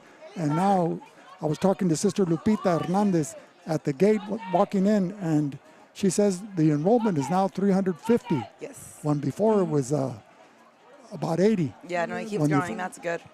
So tell us, what have been some of the challenges that you've faced in the first 2 months of the school year? Quite a bit. Have had challenges, as in I didn't really get a little checklist of what was coming in. It was kind of like got thrown in there and started figuring out myself. I had a lot of calls, supportive calls, people saying, hey, introducing themselves and just saying that if I needed anything, just to give them a call. So at first, it was a lot of phone calls, a lot of text messages, a lot of people reaching out, offering their help, which was really comforting because, at first, I didn't really know what I was coming into. So I kind of had to figure it out myself. But with a lot of support, it's been getting done. Well, you have outstanding coaches that are taking care of the teams right now from the fall to the spring. And but there's a wealth of information and knowledge there with Dennis Jacobelli. I think he started out as the original athletic director in 1979, 1980, and the basketball coach. He's in charge of the religion department, and I had the pleasure of coaching with him in the 80s as we started the boys athletic program in basketball baseball, and then eventually football in 1999 with Jaime Santos. Oh, and yes. then your Southeastern Conference coordinator or chairman, Joe Evangelist, is a great source for you to contact if you have any questions. Yeah, funny story. He was my athletic director when I was here at high school. So I knew who he was, and he was able to reach out. We were able to meet up yesterday. And, I mean, it's good to have him as, my backbone, kind of. Like, whatever I need, I'll go out to him, reach out to him, and he's just a great source. Since you touched that area, let's talk a little bit about Carla Soto, your high school career, athletic career, into college. Tell the audience a little bit about yourself. I played here for Calexico High School 4 years, varsity. So I did my softball career, my high school career here. Then I went to Seminole State College with Amber Flores. She was my coach. 2 years at Seminole State, Oklahoma. From there, I transferred to San Francisco State, and that is where I finished my softball career. Oh, well, congratulations. Are you going to be coaching softball for Vincent? Or I will be helping out, yes. okay. I will be helping out. Do they have a coach already? Yes, right now we are looking at a couple of coaches. Yeah. But we do have a couple of coaches, and then I will be helping the girls out as well. Well, one thing about working at a small school like Vincent Memorial is a lot of their personnel wear a lot of hats. Mm-hmm. Besides teaching in the classroom and administrating as an athletic director, you'll be asked to go to all the games, etc., particularly like the basketball games when they play, sometimes even on the road. And then they may even have you working the lunch line. And, maybe. and parking cars and passing out towels during PE. Yeah, maybe you'll see me in the front giving you a ticket, but that's good. That's all good roles to take.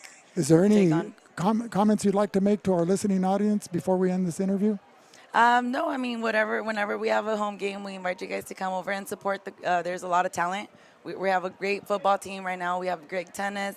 Volleyball is really good, and then this is the first year we have a golf team, actually, and the girls have been doing really good, so it's super exciting to get them going, and I mean, that's the goal for this year.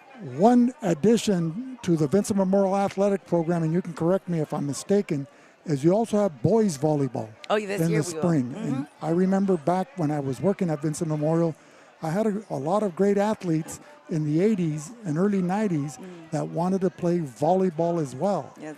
And but the Desert League didn't offer it. Only the San Diego schools did because we were all small high schools, so they didn't have enough numbers to complete a baseball team, a track team, a boys tennis team, and a volleyball team at the same time during the same season, and they wouldn't allow you to play two sports in the same season.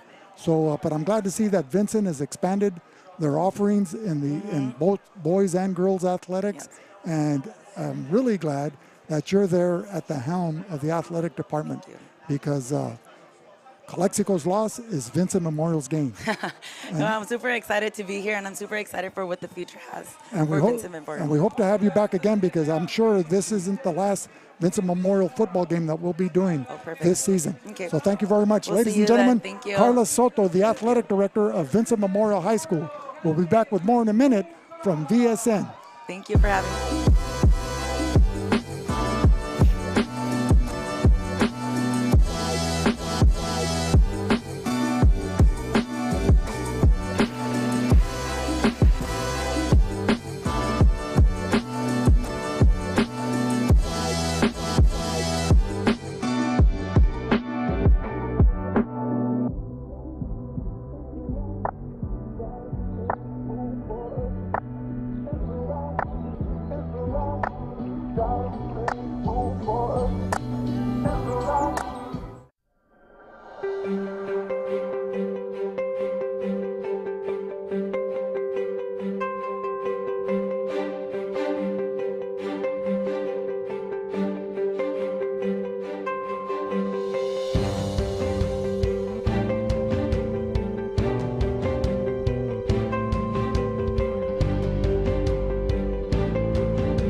So welcome back, ladies and gentlemen, to our halftime show as we're here with Jalen Fong, our color analyst, along with sideline reporter and statistical information man. Jalen, give us a synopsis of what took place in these first 2 quarters of play. It's all yours.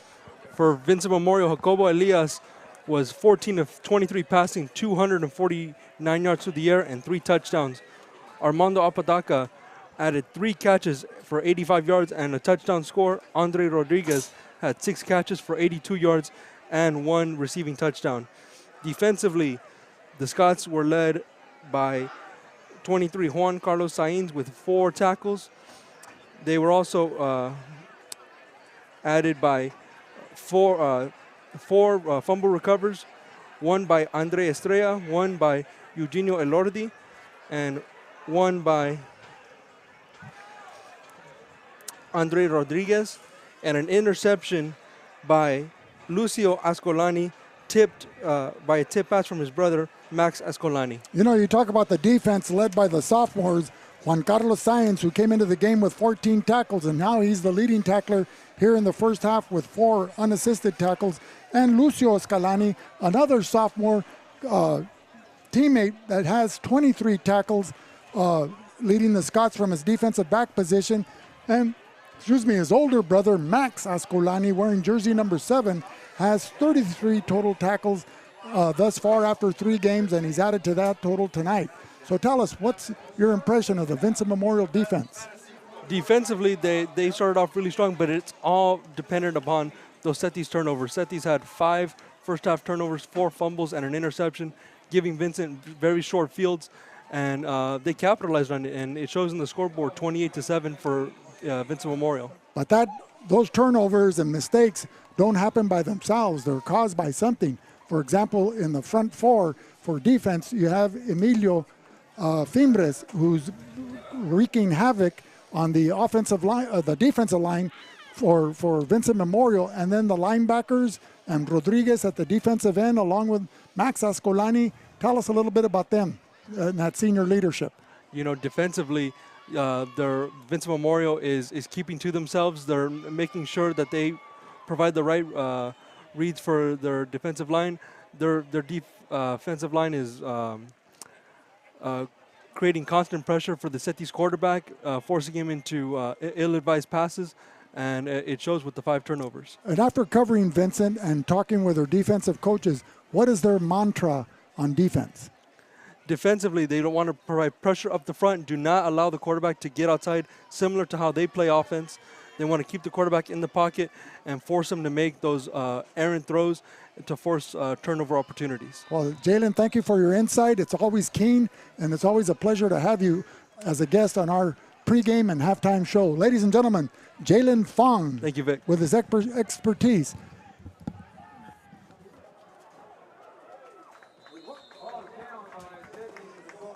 We welcome back the voice of choice, Johnny Moe, John Moreno Brown, as the kickoff goes to Andre Encinas, a short return. John, tell us your observations in the first half as well as halftime and what you foresee in these next 2 quarters of play. Well, we've seen a well-oiled machine on the side of Vincent Memorial. They're executing well on offense. They've had a couple of mistakes on defense, but CETYS has had trouble when they get close to the goal line. They can't push the ball across. They're down 28-7, and now they fall on the ball right at the 10-yard line on the kickoff by the Scots, and see if they can do anything with the empty backfield and Angel Mendoza at the quarterback position. Well, they're deep in their own territory, trying to get untracked here as we get set with that first pass completion out to the flat. To Lechuga. Lucio Ascolani making the stop there, as the Vincent defense led by Elordi, Riz, Max Ascolani, Pedro Zavala, Esteban Turner, and Andre Rodriguez. The linebackers are Sainz, Silva, Lucio Ascolani, along with the defensive line, Marco Tejeda, Emilio Fimbres, and Manuel Montaño. So pull up your easy chair, sit back, and enjoy the second half. Hey, did I see Roselita here, or was it Romy? Lou. Well, De La Torre takes the handoff and will pick up pretty close to a first down. They'll be down at the 20, so it'll be 3rd and 2 from there. Well, it's like the family affair in Sly and the Family Stone, John. It's a family reunion here in the home side stands of Willis Ward Field. And they all come out to support the Scots. They've got a lot of pride in Vincent, as we've seen the last few years since the state championship in 2017. Well, prior to that, it all started in 1999 behind the direction of Jaime Santos, who graduated from Vincent in 1983. A football program wasn't in existence in the 80s, and he always had this dream and desire to establish a football program, and so he was the catalyst that really got this going. And he had a great staff of assistant coaches, a great talent pool to draw from, and a quick pass to Lechuga on the right flat. Number 12 coming in quickly for the stop there. And hitting him hard. That was defensive back Esteban Turner, a junior. So. And they started out like gangbusters in 99, the fall of 99, and it continued with the Lopez twins at running back and Miguel Montaño at quarterback. And here we are today with Jacobo Elias, the fruit not falling far from that tree. Little play action. Going to Lechuga, incomplete as he's running a crossing route. Yeah, and that's, you have 2 programs in Calexico, which is something that, Calexico was a one school town back in the day up until the 90s, and it bodes well for the Valley as we have this small school in Calexico, Division 5, number 1, and whoever they play, it goes well in their favor because everybody else is either a 4, a 3, or a 2.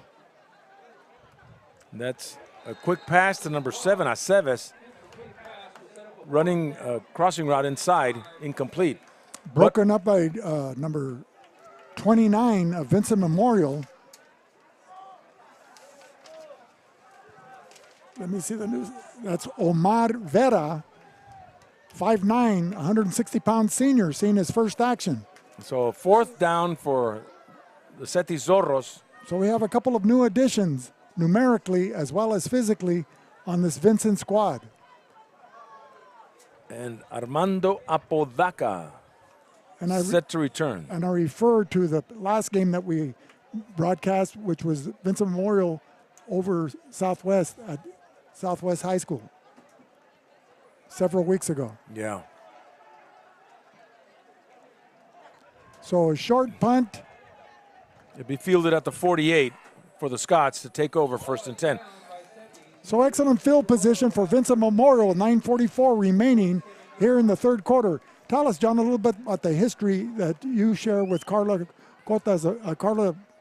Soto as a former student and colleague. Well, she was an avid tutor several years ago at Aurora High School, and then she became a substitute teacher. She was substituting last year and did an excellent job as one of our teachers was out due to personal reasons, but she came and she took over and did really well. So she filled the void there that you had and was able to fill the need. Right, and we work with at-risk kids. They're not always the most motivated ones. They have issues that are a lot more than their school is not one of their priorities, but we try to motivate them, which is very difficult. Well, she seems like a very inspiring person. She has a lot of enthusiasm. She's young, she's a go-getter, and that's what's needed. And right now, Vincent Memorial is blessed to have her on the staff, and that is being headed by the principal, Sister Lupita Hernandez. And the passing route to Andre Rodriguez went incomplete, bringing up a 2nd and 10 from the 48. So offensively, you go with Elias Apodaca in motion, a little dump pass. To Apodaca, and he'll dive his way into midfield to the 49 or to the 50. Okay, so that was a 3rd down play. That was a 2nd. Now it's coming up the 3rd. 3rd and about 7. maybe 8. Driscoll's has been serving the Imperial Valley since 1979. They take great pride in the years of experience and the quality of custom silkscreen and embroidery services. Make sure you stop by to check out their huge selection of sunglasses, sandals, and street clothes located at 1470 West State Street in El Centro. Driscoll's. 3rd and long. Elias. Pressure. Breaks away. Still scrambling. Finding some blocks to the 45. And breaks away there, goes out of bounds at the 45, but not good enough for a first down. That's Lechuga, who will try to bring him down at the end. Well, Lechuga gets credit for the stop, but I think it was Elias that put the stop on him. But nevertheless, Lechuga was able to keep Elias from getting the first down, so it'll turn over for the Scots.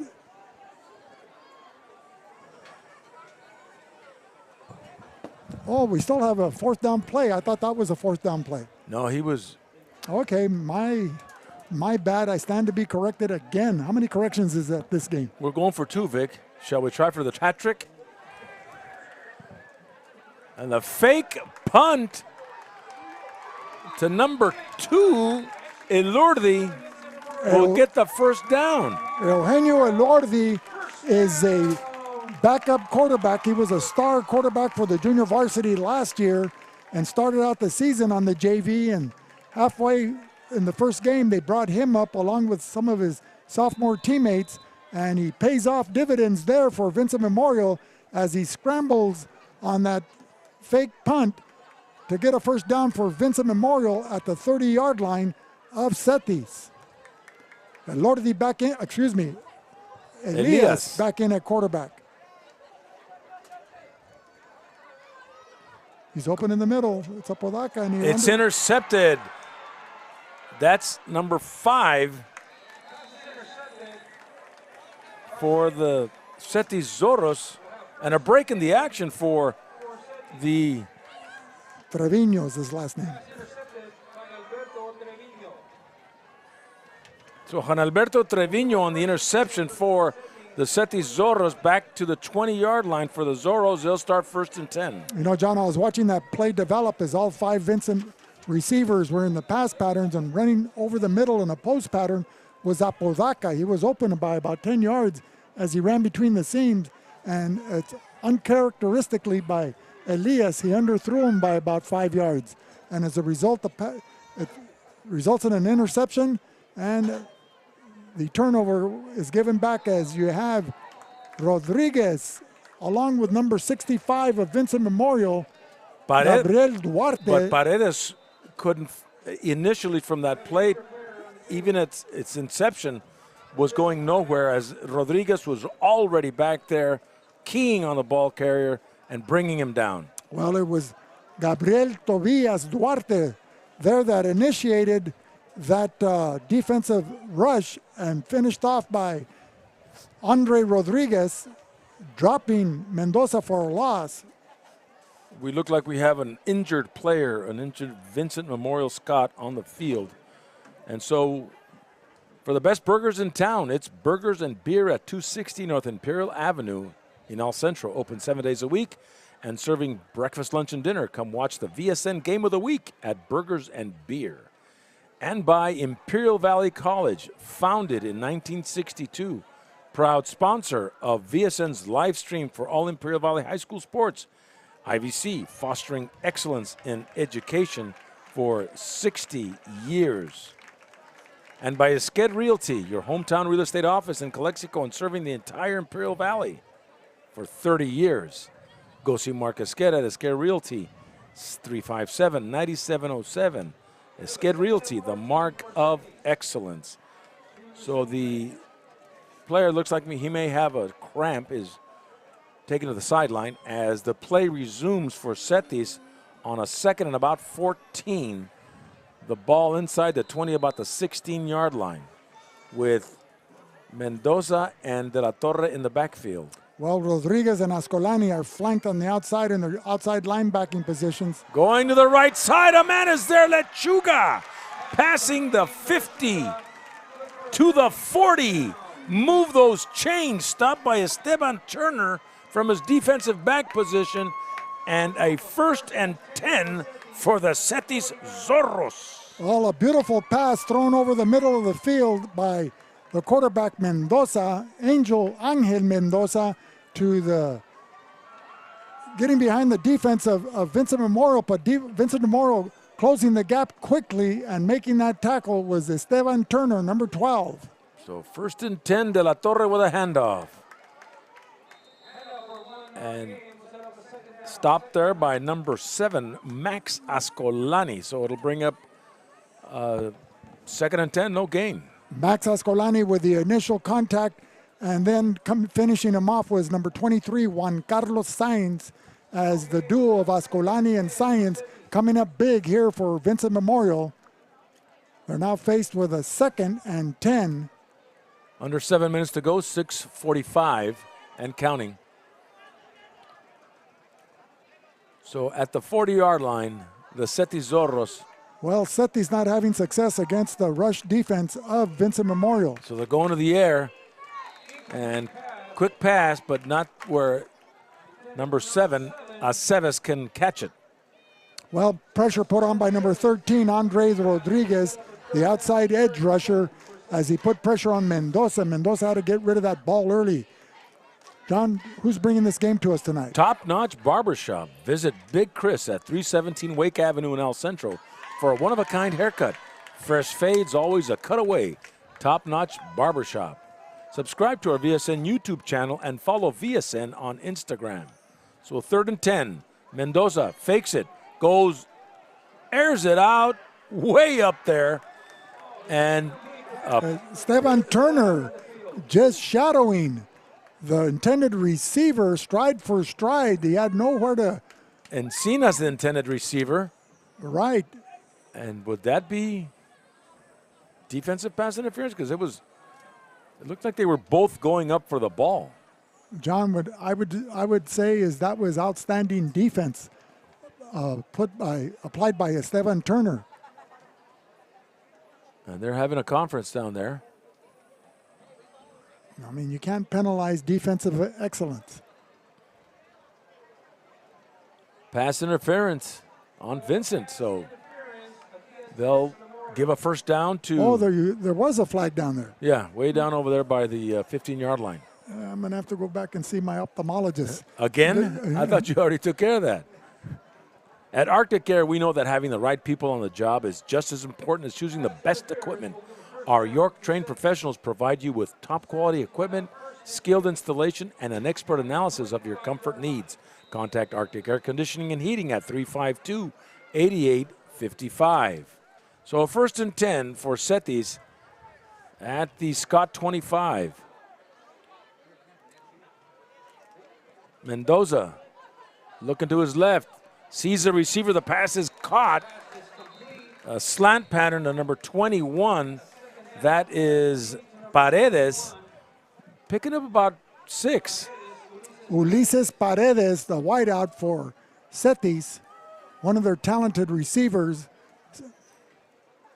being selected as a target by Angel Mendoza. Under 6 minutes to go, 3rd quarter, 28-7. It's a 2nd and short for the Zorros. Well, CETYS methodically moving the ball downfield as they're inside the red zone of Vincent Memorial, the ball at the 18-yard line. So Mendoza to De La Torre in the middle. To the 10 and up to the 9. So a 1st and goal for CETYS. And that was Juan Carlos Sainz, who had 14 tackles in the season coming into tonight's game, along with Max Ascolani, making that stop. But not until De La Torre was able to get real positive yardage there. Have you earned your varsity letter? We'll get your Letterman jacket started today at LettermanandBros.com. Ask for Dan at 693-5034. Letterman and Bros. So 1st and goal. De La Torre trips as he's crossing the line of scrimmage, so nothing there. Donnie Wharton reminds you that when seconds count, you can depend on Reach Medical Transportation Services. And you want to stay up to date with the latest in Imperial Valley sports coverage? Follow us on Twitter at Valley Sports Net and make sure you have post notifications turned on. So 2nd and goal from inside the 10 with 4.5 minutes to go, third quarter. That last tackle was made by number 56, Marco Gastelum. Over the middle, crossing route number 7. Did he take the ball away? Intercepted by Juan Carlos Sainz, number 23, that fine sophomore defensive linebacker. Aceves had it in his clutches, and it was taken away by Juan Carlos Sainz like that at the 1-yard line. An alert and intelligent play as it stifles the offensive drive by CETYS. They come away empty-handed, and the turnover will give the ball to Vincent Memorial, but deep in their own territory. Their backs against the wall. Vincent will start out 1st and 10 at their own 2-yard line. That's the second or third time inside the 5 for CETYS, and they can't cross the goal line. Well, John, we witnessed the first interception by Juan Carlos Sainz against Southwest that he ran in for a 13-yard touchdown. Elias in his end zone, scrambling, lets it go.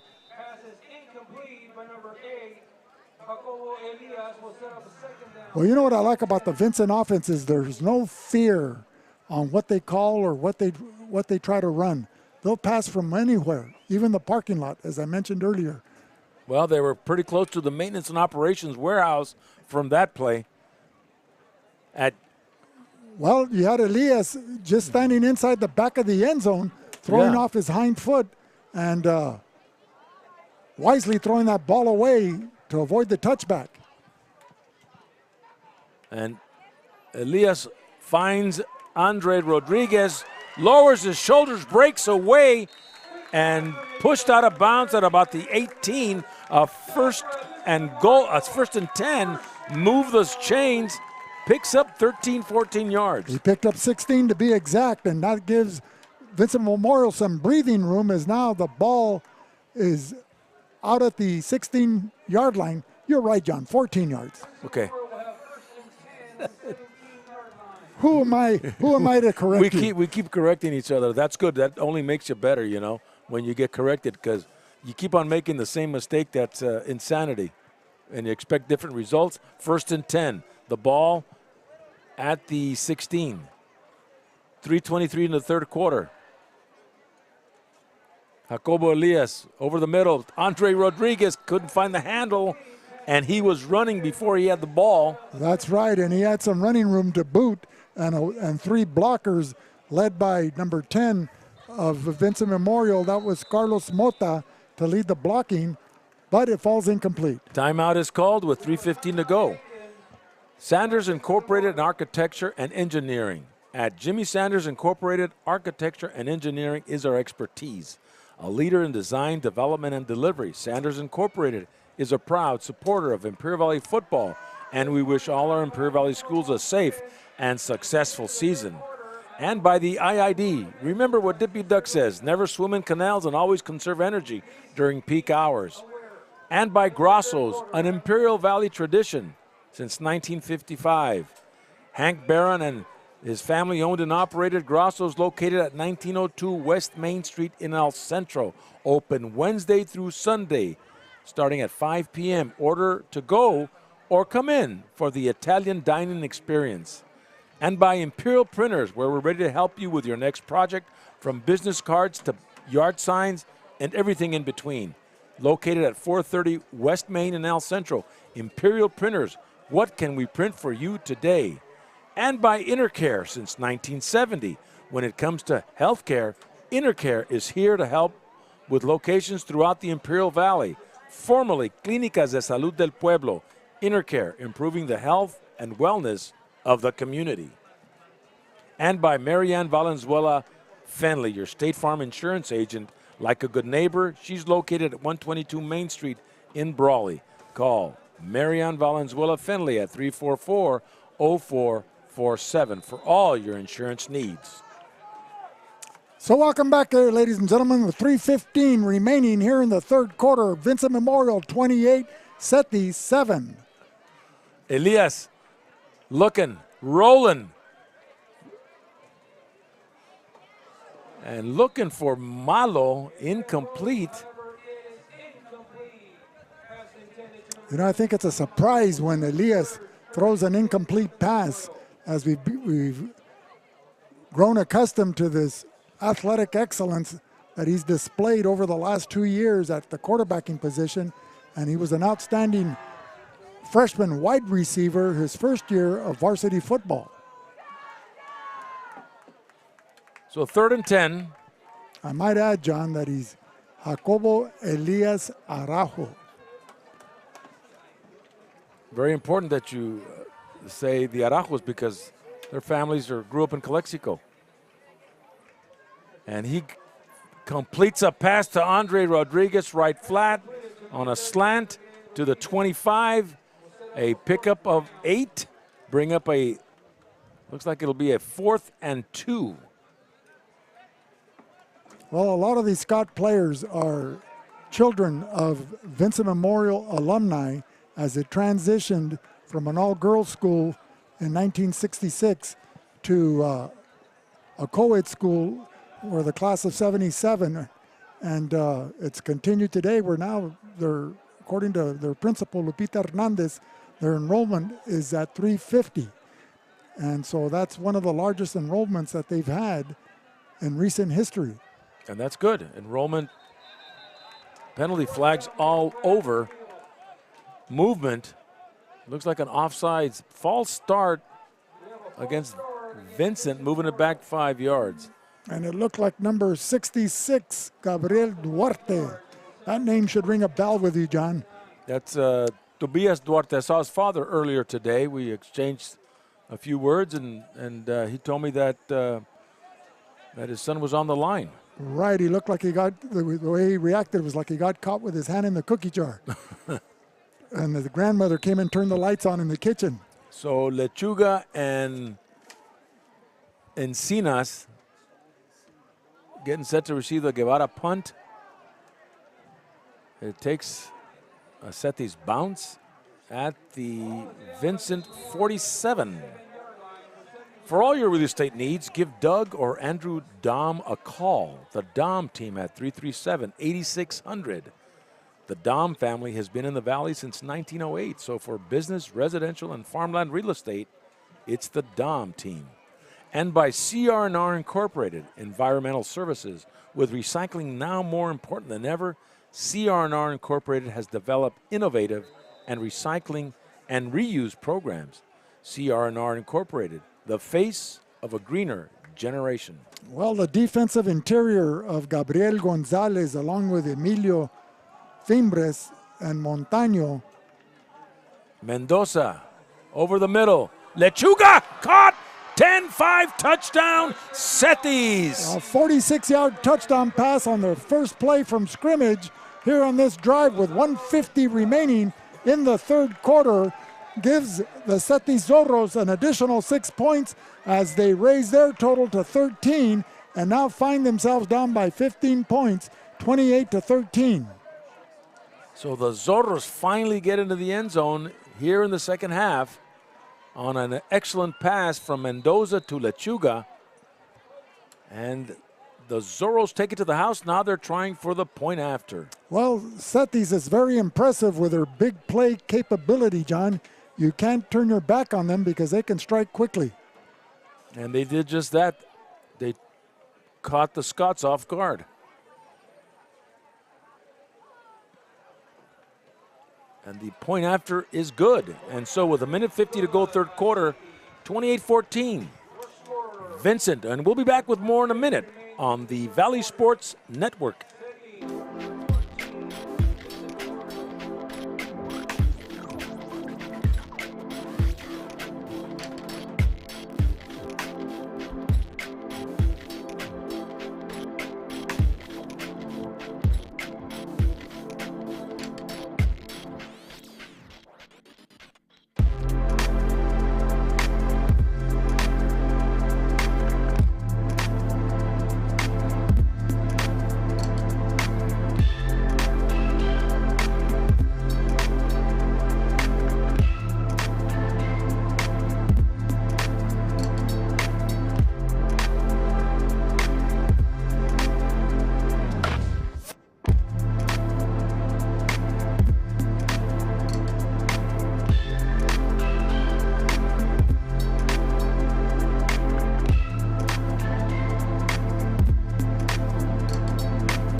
Getting set for the CETYS kickoff. Number 61, end over end. And it'll be Armando Apodaca, stood up by number 11, Abraham Romero Argote. And stopped right there, right about the 20-yard line. So Vincent Memorial offensively will come out led at the controls by Jacobo Elias. He'll be joined by number 33, Armando Apodaca, that just ran back that kickoff, along with number 6, Diego Cisneros, a wideout, including Ricardo Malo, Andre Rodriguez, and Roberto Carranza.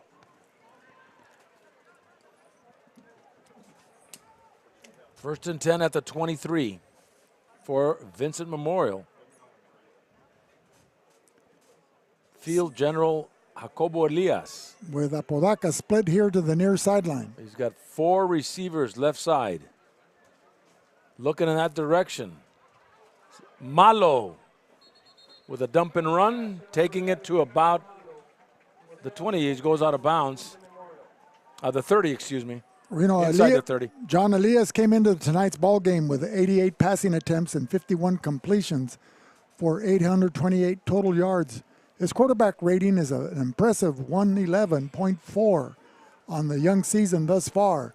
And we'll have Jalen Fong give us the total package from last year at the commercial break. Elias scrambling, breaks a tackle, gets a first down and more, and is opening the field. The He's 40, up. the 35, the 30, all the way down. Pushed into the end zone, touchdown, Vincent Memorial Scots. From the 26-yard line, a 74-yard scamper by Jacobo Elias, that elusive junior quarterback. And just like that, again. Any penalty flags out there? You have eyes like a hawk. Nothing out there. Wow. Couldn't find a receiver, Vic. Decides to keep the football. A tackle here broken, a tackle there. He and it's zigged and he zagged. And it's all open field in front of the home bench. You know, John, there was a great Calexico quarterback that went on to play at UCLA. He played for Calexico in 1949. Trivia question, what was his name? Primo Villanueva. And that was the kind of plays that Primo would execute back in the old days. And he was on that championship team in 1954. For the UCLA Bruins. Right. And I understand that when he came into town after that championship season, the city organized a big event where they had lunch over in Mexicali or dinner in Mexicali, and it was like a big thing in those days to go to a major college and become part of a championship team, a national championship team. The UCLA Bruins of 1924. They called him the Calexico Kid. 1954. Or the 54, what did I say? 24. Okay, no, shit. I'm sorry. Well, that's 3 corrections, John. I think I have a whole season worth here. We're losing it, Vic. You know, we're losing it. We can't do 2 games in a row, can we? Can't blame it. We can't blame it on Tucci de la Vega, where he says the wind is a factor. I think it's the age, John. I'm getting old. Getting? I think we are there. After 29 seasons, are we entitled to slip up here and there? I guess we are. Anyway, so Primo Villanueva was just a major force and arguably one of the best athletes to come out of the Imperial Valley. Well, not far behind is Jacobo Elias, what he's put on display these last 2 years. And right now he electrified the crowd with that 74-yard scamper weaving through the CETYS defense. Right. And I remember talking to my dad, and he would say, well, Primo Villanueva is the triple threat. He can throw, he can run, and then he kicks the ball, you know. And what have we seen tonight in the package of Jacobo Elias? A triple threat. He runs, he passes, and he kicks extra points. And he could sell popcorn at halftime if he's not in the locker room. Well, if he's not in the locker room passing out towels, he might be out in the parking lot directing traffic. So, interesting play there and an outstanding display of athleticism by Jacobo Elias on that last touchdown run. So 49 seconds to go in this third quarter. Into the game for Vincent Memorial, number 50, Marco Tejeda, the nose guard for Vincent Memorial. Mendoza to la Torre and runs into a wall of Scots as he's brought down by the defensive line. And that was led by number 50, Marco Tejeda, as he was on the sidelines tying his shoelaces and gets in there and makes his presence immediately felt. Manuel Montaño was there in on the stop, and we've got an injured CETYS Zorro. IID is your local public water and energy company, providing reliable water service and energy to the Imperial Valley 24/7. The IID is keeping the lights on and the water flowing in the Imperial Valley.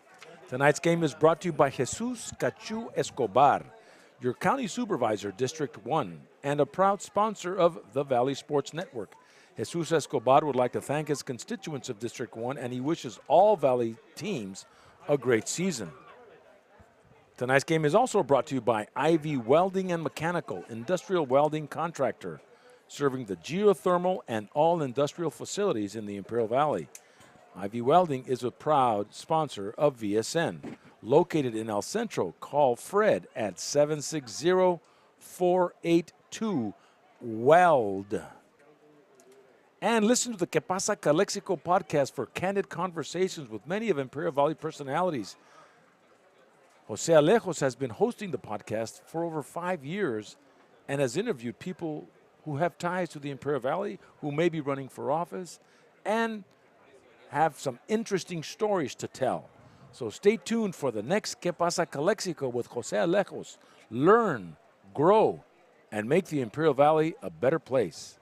And by Ojeda Industries, Tony and Patricia Ojeda, serving the Imperial Valley for all your industrial and agricultural needs, specifically hydraulic service and repair, located in Brawley at 1698 Jones Street. And for your landscaping needs, look no further than Havens Landscaping for rock and other materials needed for your home or business. Give Havens a call at 352-6735. So a 2nd and 9 for the Zorros down at the 21-yard line. Well, the Bulldogs in a the Vincent Memorial Scots in a cover 2 defense with Elordi Eugenio, number 2, manning the center field position. 5 linebackers up in front. Mendoza looking to the right. A pass is caught there to Encinas in the left flat. And brought down immediately by number 12, Esteban Turner. That's the end of the third quarter, 35-14.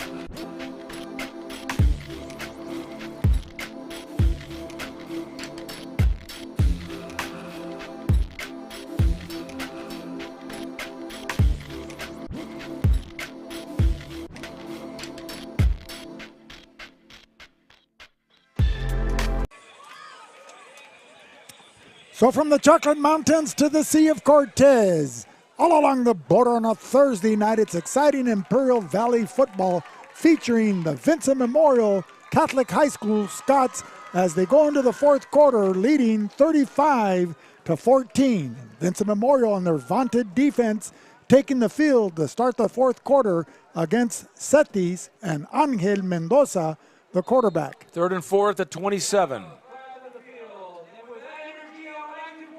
And an offsides penalty. That was number 65, Gabriel Gonzalez, a senior, a little too eager to get into the offensive backfield of the Zorros. And it'll give him a 1st and 10 for CETYS. And they'll spot the ball inside the 35. Right about the 37. So the Zorros find themselves down on the short end of a 35 to 14 score as the fourth quarter gets underway. At the 32, CETYS with Mendoza and De La Torre in the backfield.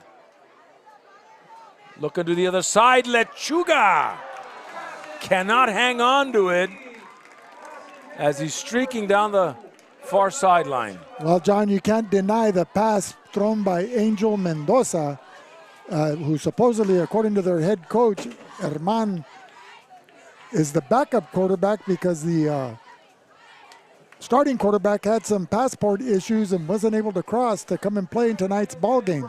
As a result, he was pressed into action, Mendoza that is, and he's a beautiful passer.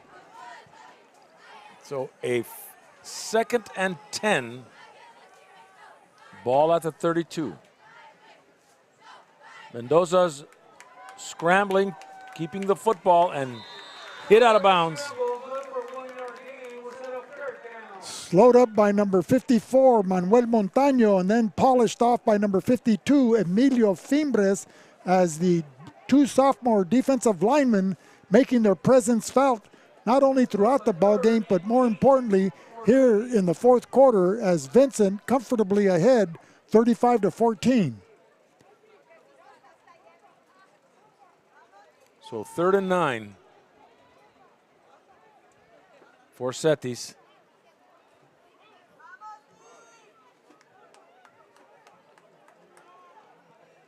Trips to the left side. Low snap. He'll get it over quickly, intercepted. Just like that. Number 31. Lucio Ascolani with his second interception of the season. He ran one back for 40 yards against El Cajon. And he read that extremely well, Vic. Got right in front of the pass. I take it back, John. I think he ran it back against Southwest of El Centro on a game that we covered. And he may have gotten a cramp.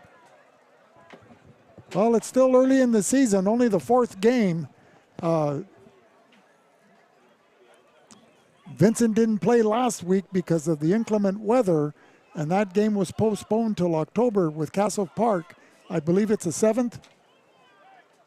Yeah. And we were scheduled to call that game last week. Call that game on VSN.net live stream on YouTube, and we still may do that depending on the schedule maker in October. Right, and thanks to Hurricane K, brought a lot of rain last weekend. The El Centro Police Department would like to welcome all school faculty and students back to the 22-23 school year.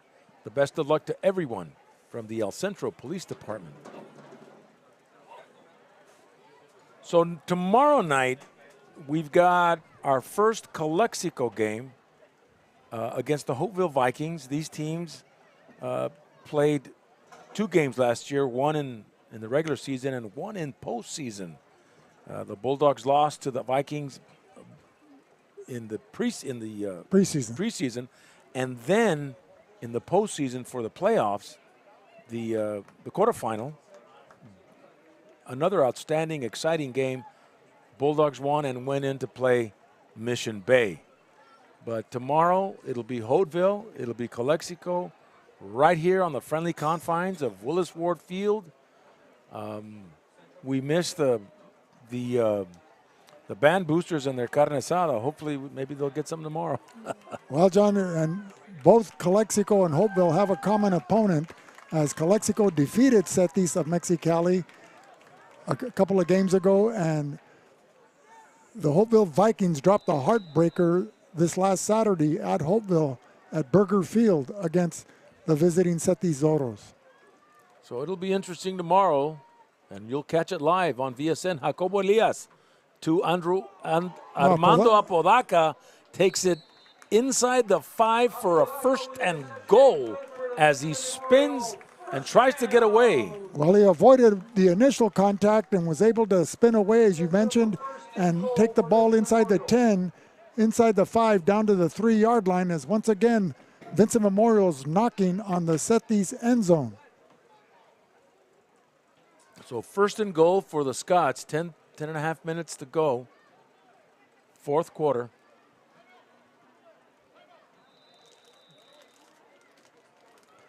Timeout, CETYS. And we'll be back with more in a minute on the Valley Sports Network.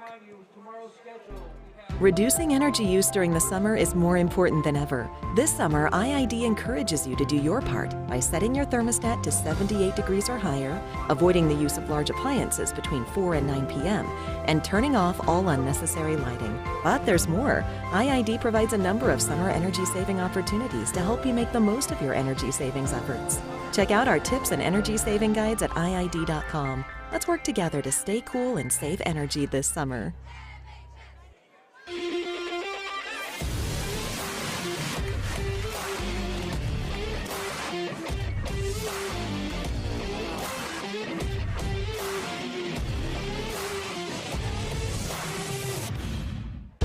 Whether you're looking to purchase or sell, your next home awaits. Give the Dom team a call. With over 50 years of experience and over 100 years in the Imperial Valley, Andy and Doug can help you find the right home at the right price fast. Visit us online at www.thedomteam.com and let Andrew and Doug find the perfect home for you. Call today, 760-337-8600. And so welcome back, ladies and gentlemen. We had a player carried off the field from a cramp injury, and as a result, with 10:23 remaining in the fourth quarter, Vincent with a first and goal inside the 5-yard line of CETYS. Elias under center. Gives it to the second man through. Number 22, that is Carranza. Carranza will take it up about a yard. Carranza came in with 9 carries into tonight's ball game with 35 total yards. So he's one of their short yardage backs along with Gonzalez.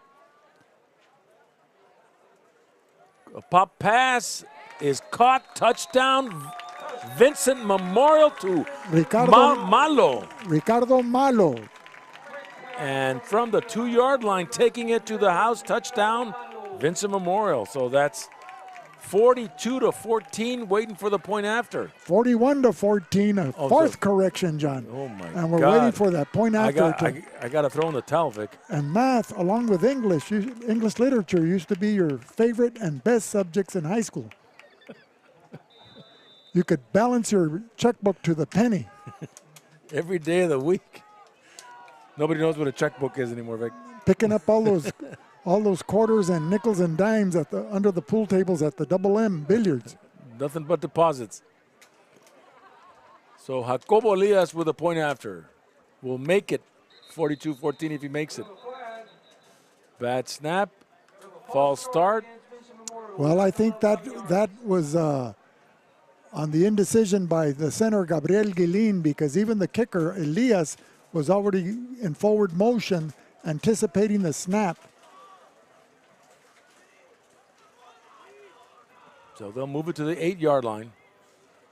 Okay, in comes number 58, Gabriel Guilin. Okay, so he wasn't the center. 9:52 to go.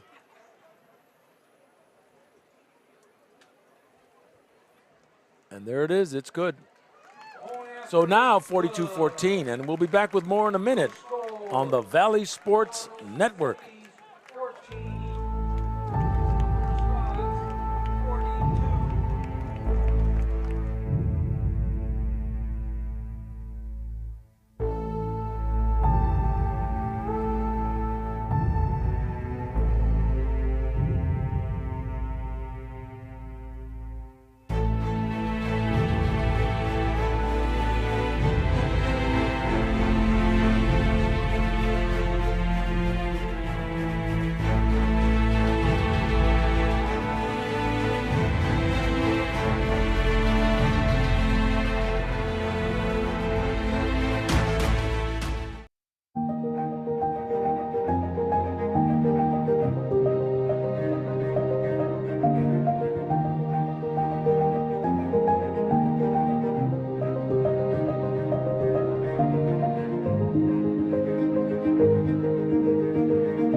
Duck wants. So welcome back, ladies and gentlemen. The score is 42-14 in favor of Vincent Memorial. 9:52 remaining here in the fourth quarter as we get set for the Guevara kickoff. And it'll be picked up by Lechuga at the 10. He bobbles it. 15. Going the other way. And being chased and pushed out of bounds. Pushed out of bounds by number 53, Mauricio Moreno, another outstanding player from that sophomore class. You know, John, the future bodes well for Vincent Memorial on the defensive side of the football as well as offense with all this young talent here supplementing the juniors and seniors on this squad that have been put together by expertly by David Wong, the head coach, along with Fernando Santana, his assistant head coach. So CETYS with a 1st and 10 at the 30. De La Torre. Down he goes after getting a yard.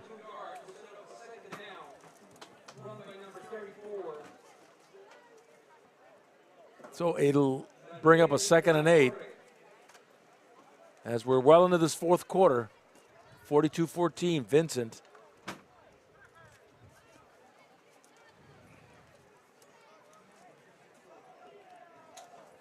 And next week, Vincent will travel to Bonita Vista to take on a South Bay rival. Quick pass to Lechuga. And he'll grab a few, maybe about 5. Bring up a 3rd and short. So Bonita Vista will be hosting the Scots next week. And Brawley will be at Fallbrook. And Southwest and Central will start league for the city championship. And Hodeville will be at Mission Bay. So some interesting games next week as one team will start league and the others are still finishing up their preseason, and Calexico will have a bye. So nothing there again for the CETYS Zorros. And Claremont will go down to Calapat, or up to Calapat, to take on the Hornets. Well, in to make a stop there, John, for Vincent Memorial's number 7, Max Ascolani. But talking about the Vincent Memorial coaching staff, you have head coach David Wong. Their assistant coaches are Luis Cueva, Barraquel Fimbres, Robert Marroquin, Sergio Martinez, Manuel Montoya, Gustavo Padilla, Hector Robinson, Arturo Rosas, and the assistant head coach is Fernando Santana. A high snap to quarterback, penalty flags. And closing out their staff is their all-important statistician, Juan Pablo Gracia Gorostiza. So a bad snap to the quarterback went up and kind of broke that play. Several flags are thrown in front and behind the line of scrimmage.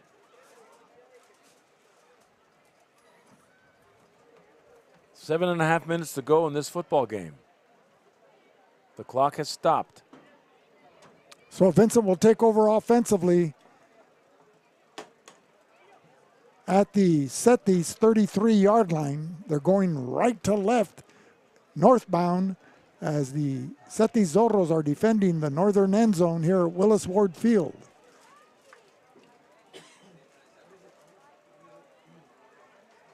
You have several penalty flags out on the field, one at the 33, the other at the 44-yard line of CETYS. You know, with these players wearing neon green and neon blue, and sometimes they wear yellow shoes, it makes it difficult to see if they're shoes or they're flags. So they'll move it back. First down for the Scots. And one more game I forgot to mention, Vic. Gila Ridge at Imperial, and that's where VSN will be. where Vic and I will be on that one. Is that a Thursday night or a Friday night game? I think it's a Friday night game, from what I gather, because there's a lot of games out of town that weekend. And Calexico has a bye. Brawley's at Fallbrook. You have the Central Southwest Championship. Hopeville at Mission Bay and Vincent at Bonita Vista. The only one is Claremont and Kellipat. So that'll be a Friday night next week.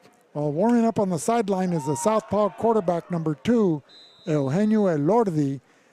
This would be a good time for him to get some game experience at the quarterback position in the closing minutes of the fourth quarter. Elias running, scrambling, completes his pass to Malo at the 30. So that's about the line of scrimmage, so no gain in there.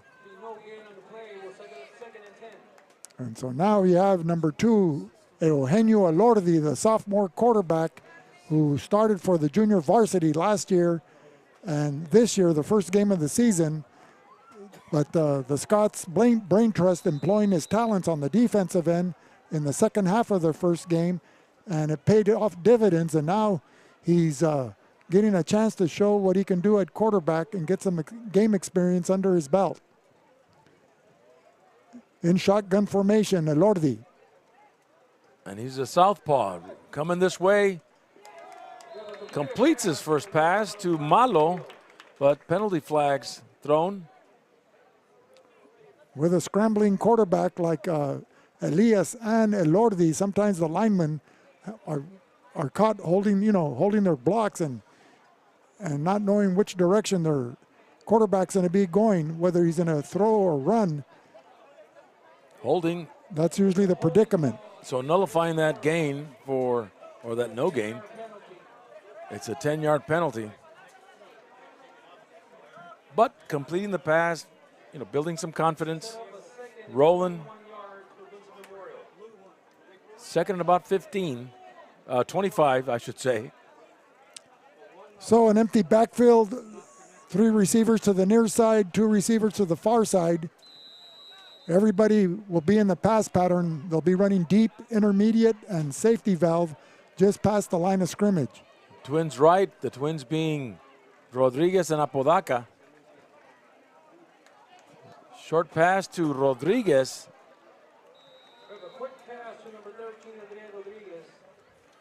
And no movement there as far as moving the ball forward. Well, if it's any consolation, Elordi's 2 for 2 here in the fourth quarter.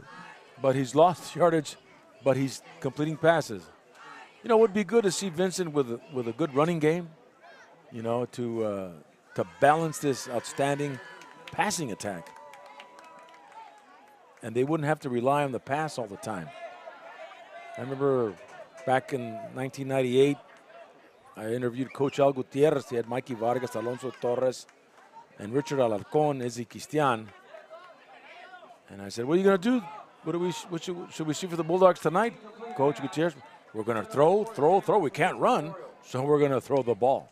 And that's what they did. And 2 all CIF receivers came out of that with Alonso Torres and Richard Alarcon. Well, we're forwards on the basketball team. Well, John, today's offense, the spread offense. And that's what it was, a spread. You get the ball in the hands of your skilled players as often and quickly as possible, even a little short dump pass of a 1 or 2 yarder, and let the talent of that receiver take the ball downfield for 5, 10, 15 yards or break a long one. And that breaks the will of the defensive secondary. And if you're gaining positive yardage, why go against success? Well, that's true. Guevara will punt with 5.5 minutes to go in this football game. As you used to say, John, you got to dance with the one that brought you. Always. Guevara with a high punt. Not much distance. It'll take a Scott bounce inside the 25. And the Zorros will take over.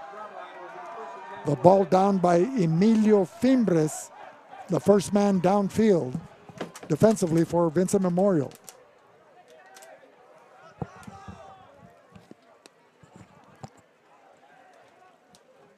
So the Zorros will get another shot here. They'll be driving the ball south on this north-south football field, with Mendoza and De La Torre still in there. Down 42-14. Little play action over the middle, and that's Lechuga. Cannot hang on to it, and he was open pretty much. Guarded closely by number 4, Miguel Reese, a junior for Vincent Memorial. It would have been an outstanding play on Lechuga's part if he would have been able to come up with a clutch catch.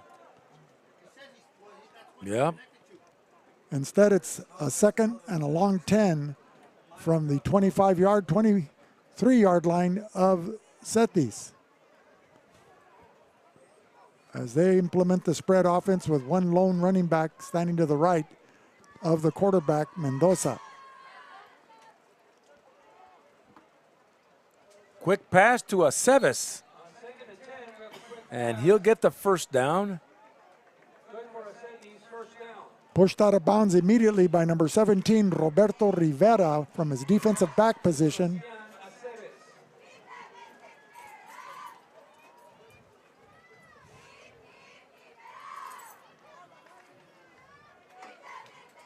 So as time winds down with under 5 minutes to go, CETYS and Vincent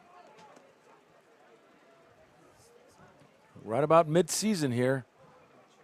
Lechuga with the slant, caught and brought down immediately by number 2, Eugenio Elordi, the sophomore defensive back, playing like a seasoned veteran. Picks up 5 and will be spotted at the 39. So it'll be 2nd and 5 for CETYS. 4:11 remaining here in the fourth quarter. Vincent Memorial 42, CETYS 14.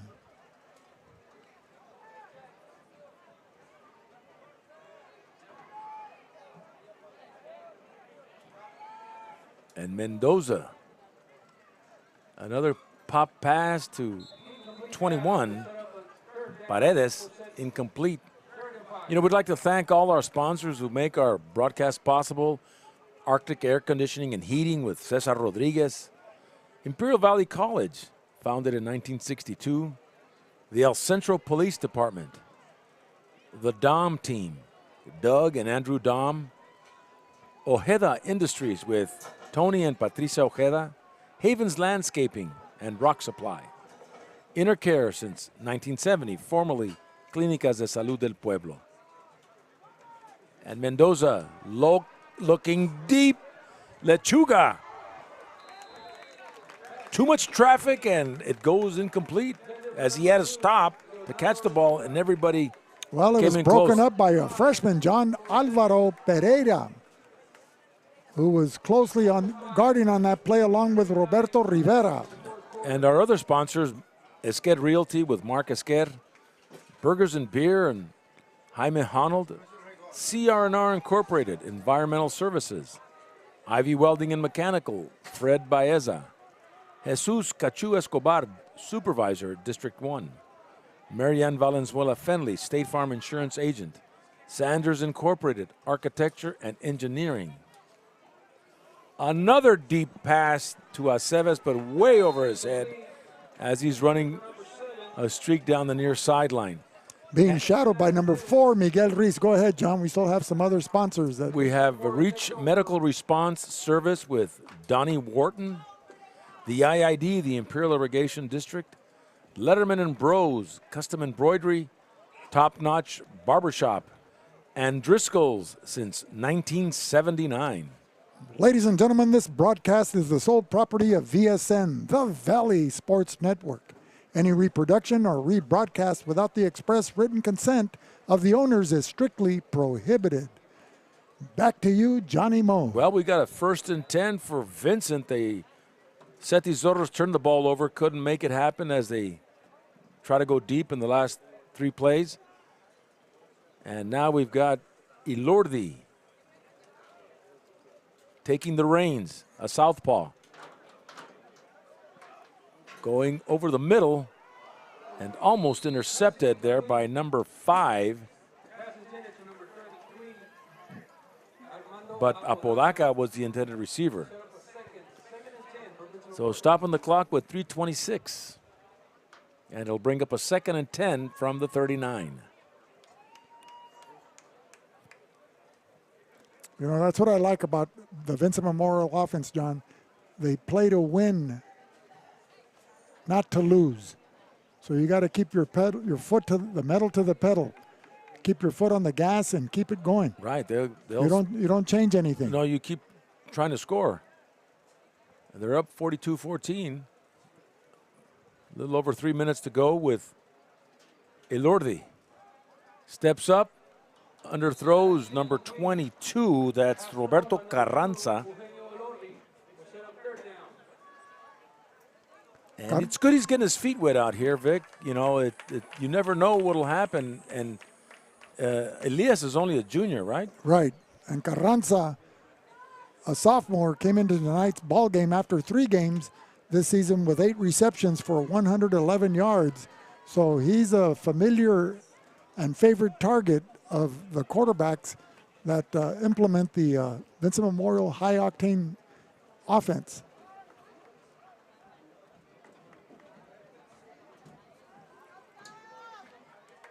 So 3rd and 10.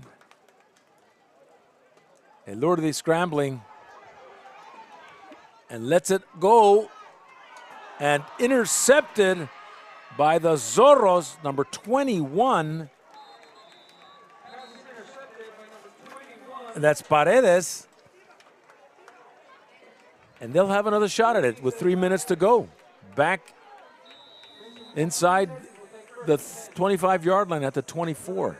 Well, John, this is something that's going to help and aid Elordi in his future development. He's a left-hander, but he's only using one side of the field, which favors his left arm. Everything starts from the center to the left. He rolls out to his left. He throws to his left, etc. So instead of dealing with a full field, he's only dealing with half a field, and the defense will pick up on that.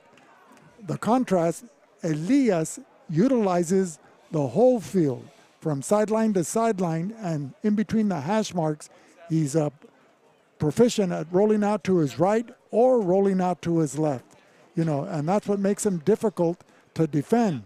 So as Elordi matures at the at the quarterback position and becomes more comfortable in the pocket, I'm sure the offensive plays will be designed to take advantage of his talents and his strengths, and where he'll be more than a capable backup this year, and then eventually be in the starter's position when he's a senior. We know a lot of these skill positions or the skill players for Vincent are going both ways. As you know, we see Andre Rodriguez on the defensive end, Elordi playing the DB position. So, they're getting a lot of game experience as they play both ways, both sides of the ball.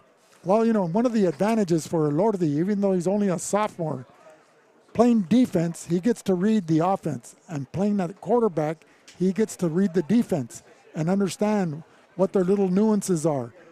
He can see the pass pattern developing before it happens. He watches the tight end where he comes out and lines up to see where the play's going to go. And he can see where the receivers are, who's the X receiver, who's the Y receiver, who's the Z. In these spread offenses, and they can kind of, it's dictated to him where the ball's going. And he can learn from both sides of the ball. So not only are they talented, they're also intelligent. De La Torre with a handoff up the middle. Gets a first down, takes it about the 44-yard line. And, John, you can throw intelligence and lack of experience out the window when you have a running back that just, plays smash mouth football and runs it up the gut and picks up yardage like that, like CETYS did on that running play. You still have to block and tackle. Absolutely. There's no substitute. Something that you were very, very proficient at when you were in high school. Okay, la fregada. Mucha crema en los tacos. 1st and 10. We have a new running back in there. Number 21, that is Paredes. A new running back and a new result as he gets positive yardage on that carry. But he'd be pushed out of bounds at the 49. But those are fundamentals, Vic, that all the players should be focusing on, and blocking and tackling.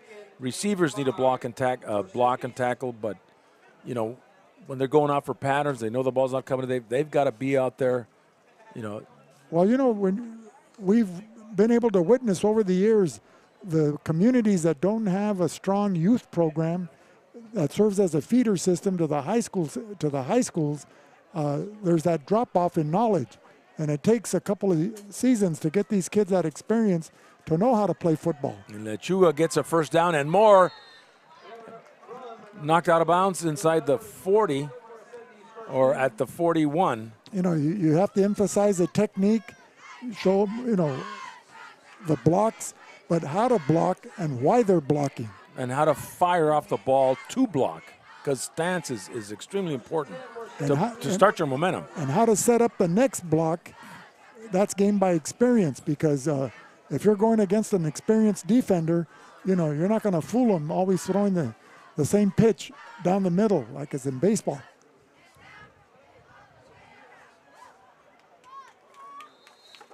So a little misdirection in the backfield.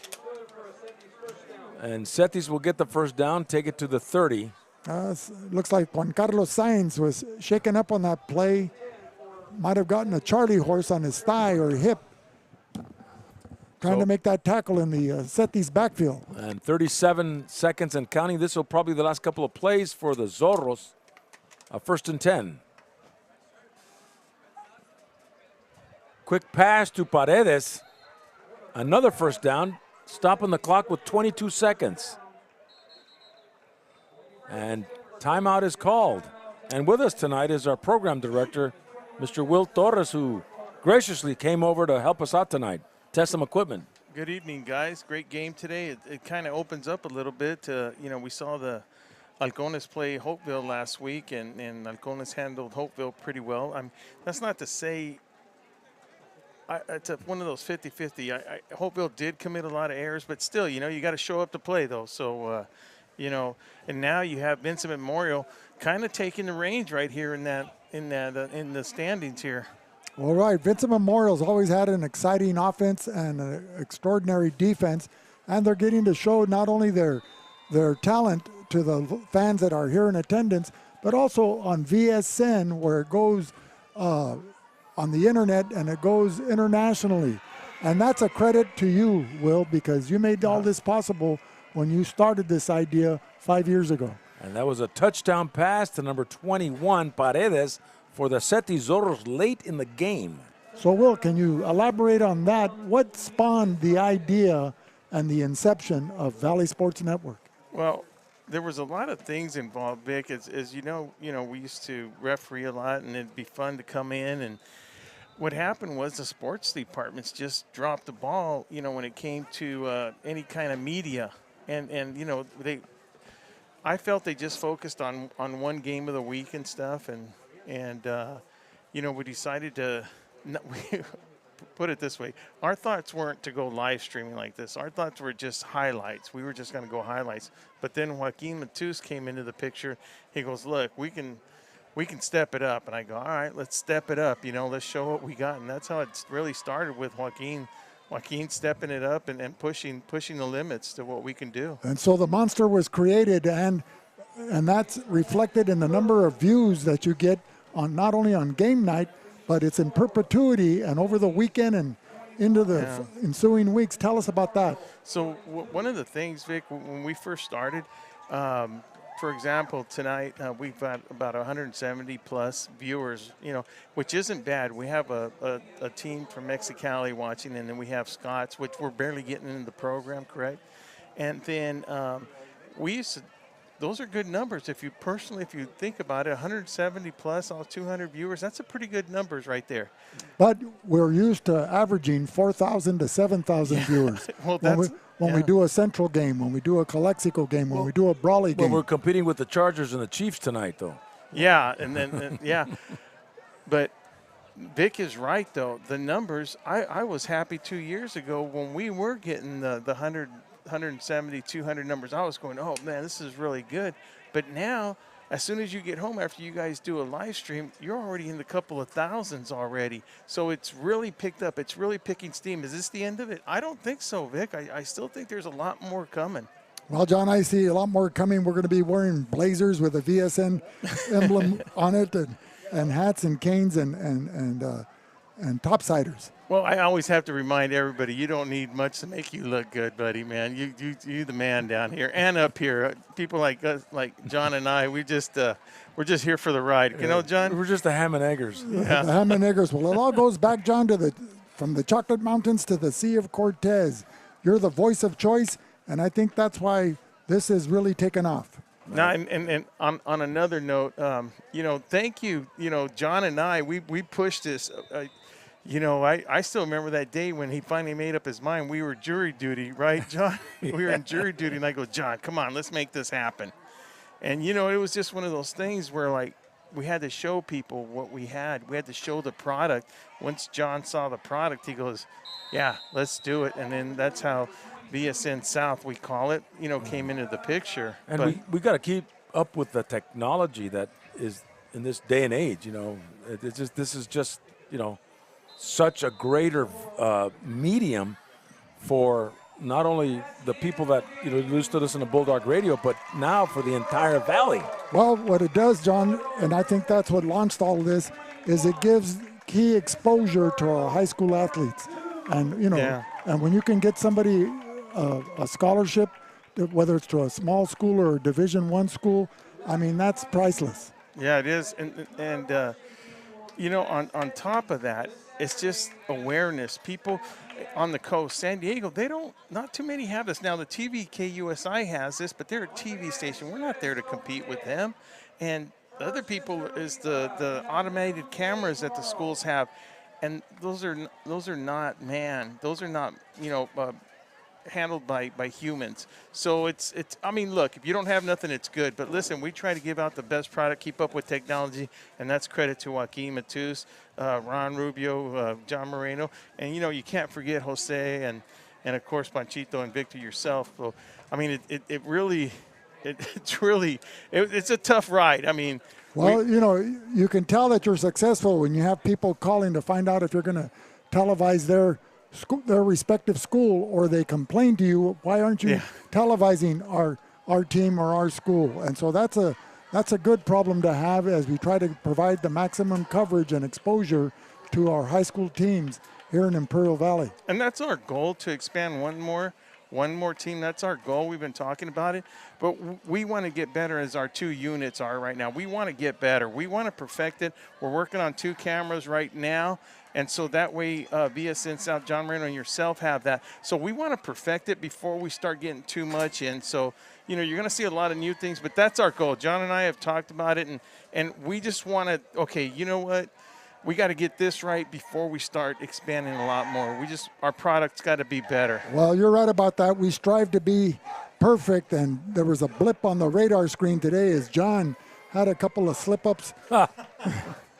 and so did I. I was referring to the Scots as the Calexico Bulldogs, just because we're on Willis Ward Field. But the important thing is that we're correcting ourselves. We're laughing at them. We're laughing at ourselves, our mistakes, and we're constantly trying to improve. And you know what? We're bringing a little bit of joy to some people that can't actually be here in person, which we encourage to attend the games. But for the people out of town, out of state, out of country, they can't make it. That's a lot of it this for. But anyways, I don't want to take up too much of your time. I appreciate it. I know, John, you guys got a little bit of business to do.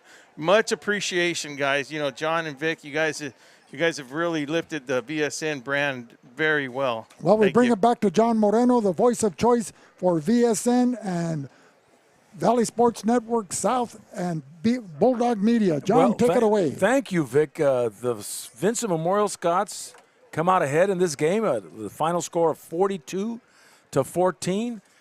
We'd like to close our show by thanking, first and foremost, the athletic director for the Vincent Memorial Scots, Carla Soto, who was gracious enough to come and talk about herself, and not only herself, but the program at Vincent Memorial. We'd like to thank all our viewers tonight. Our program director, you heard him, Will Torres at vsnsports.net. Our technician in the booth, Jose Alejos, and helping him, Joaquin Matus and Manny, and our cameraman upstairs, Luis Panchito Garcia. And, of course, all the sponsors that make this broadcast possible. Join us tomorrow from the Chocolate Mountains to the Sea of Cortez, all along the border on a Friday night, when not only Calexico and Hopeville get it on, but you're going to be seeing action in Granite Hills, where Central will travel up to take on Granite Hills, and that'll be brought to you by Will Torres and Ron Rubio.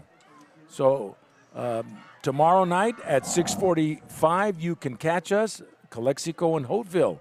Again, tonight's final score, Vincent Memorial 42, and the CETYS Zorros 14. For Vic Carrillo, this is John Moreno of Bulldog Media bringing you live coverage of Imperial Valley football, saying good night on VSN, the Valley Sports Network.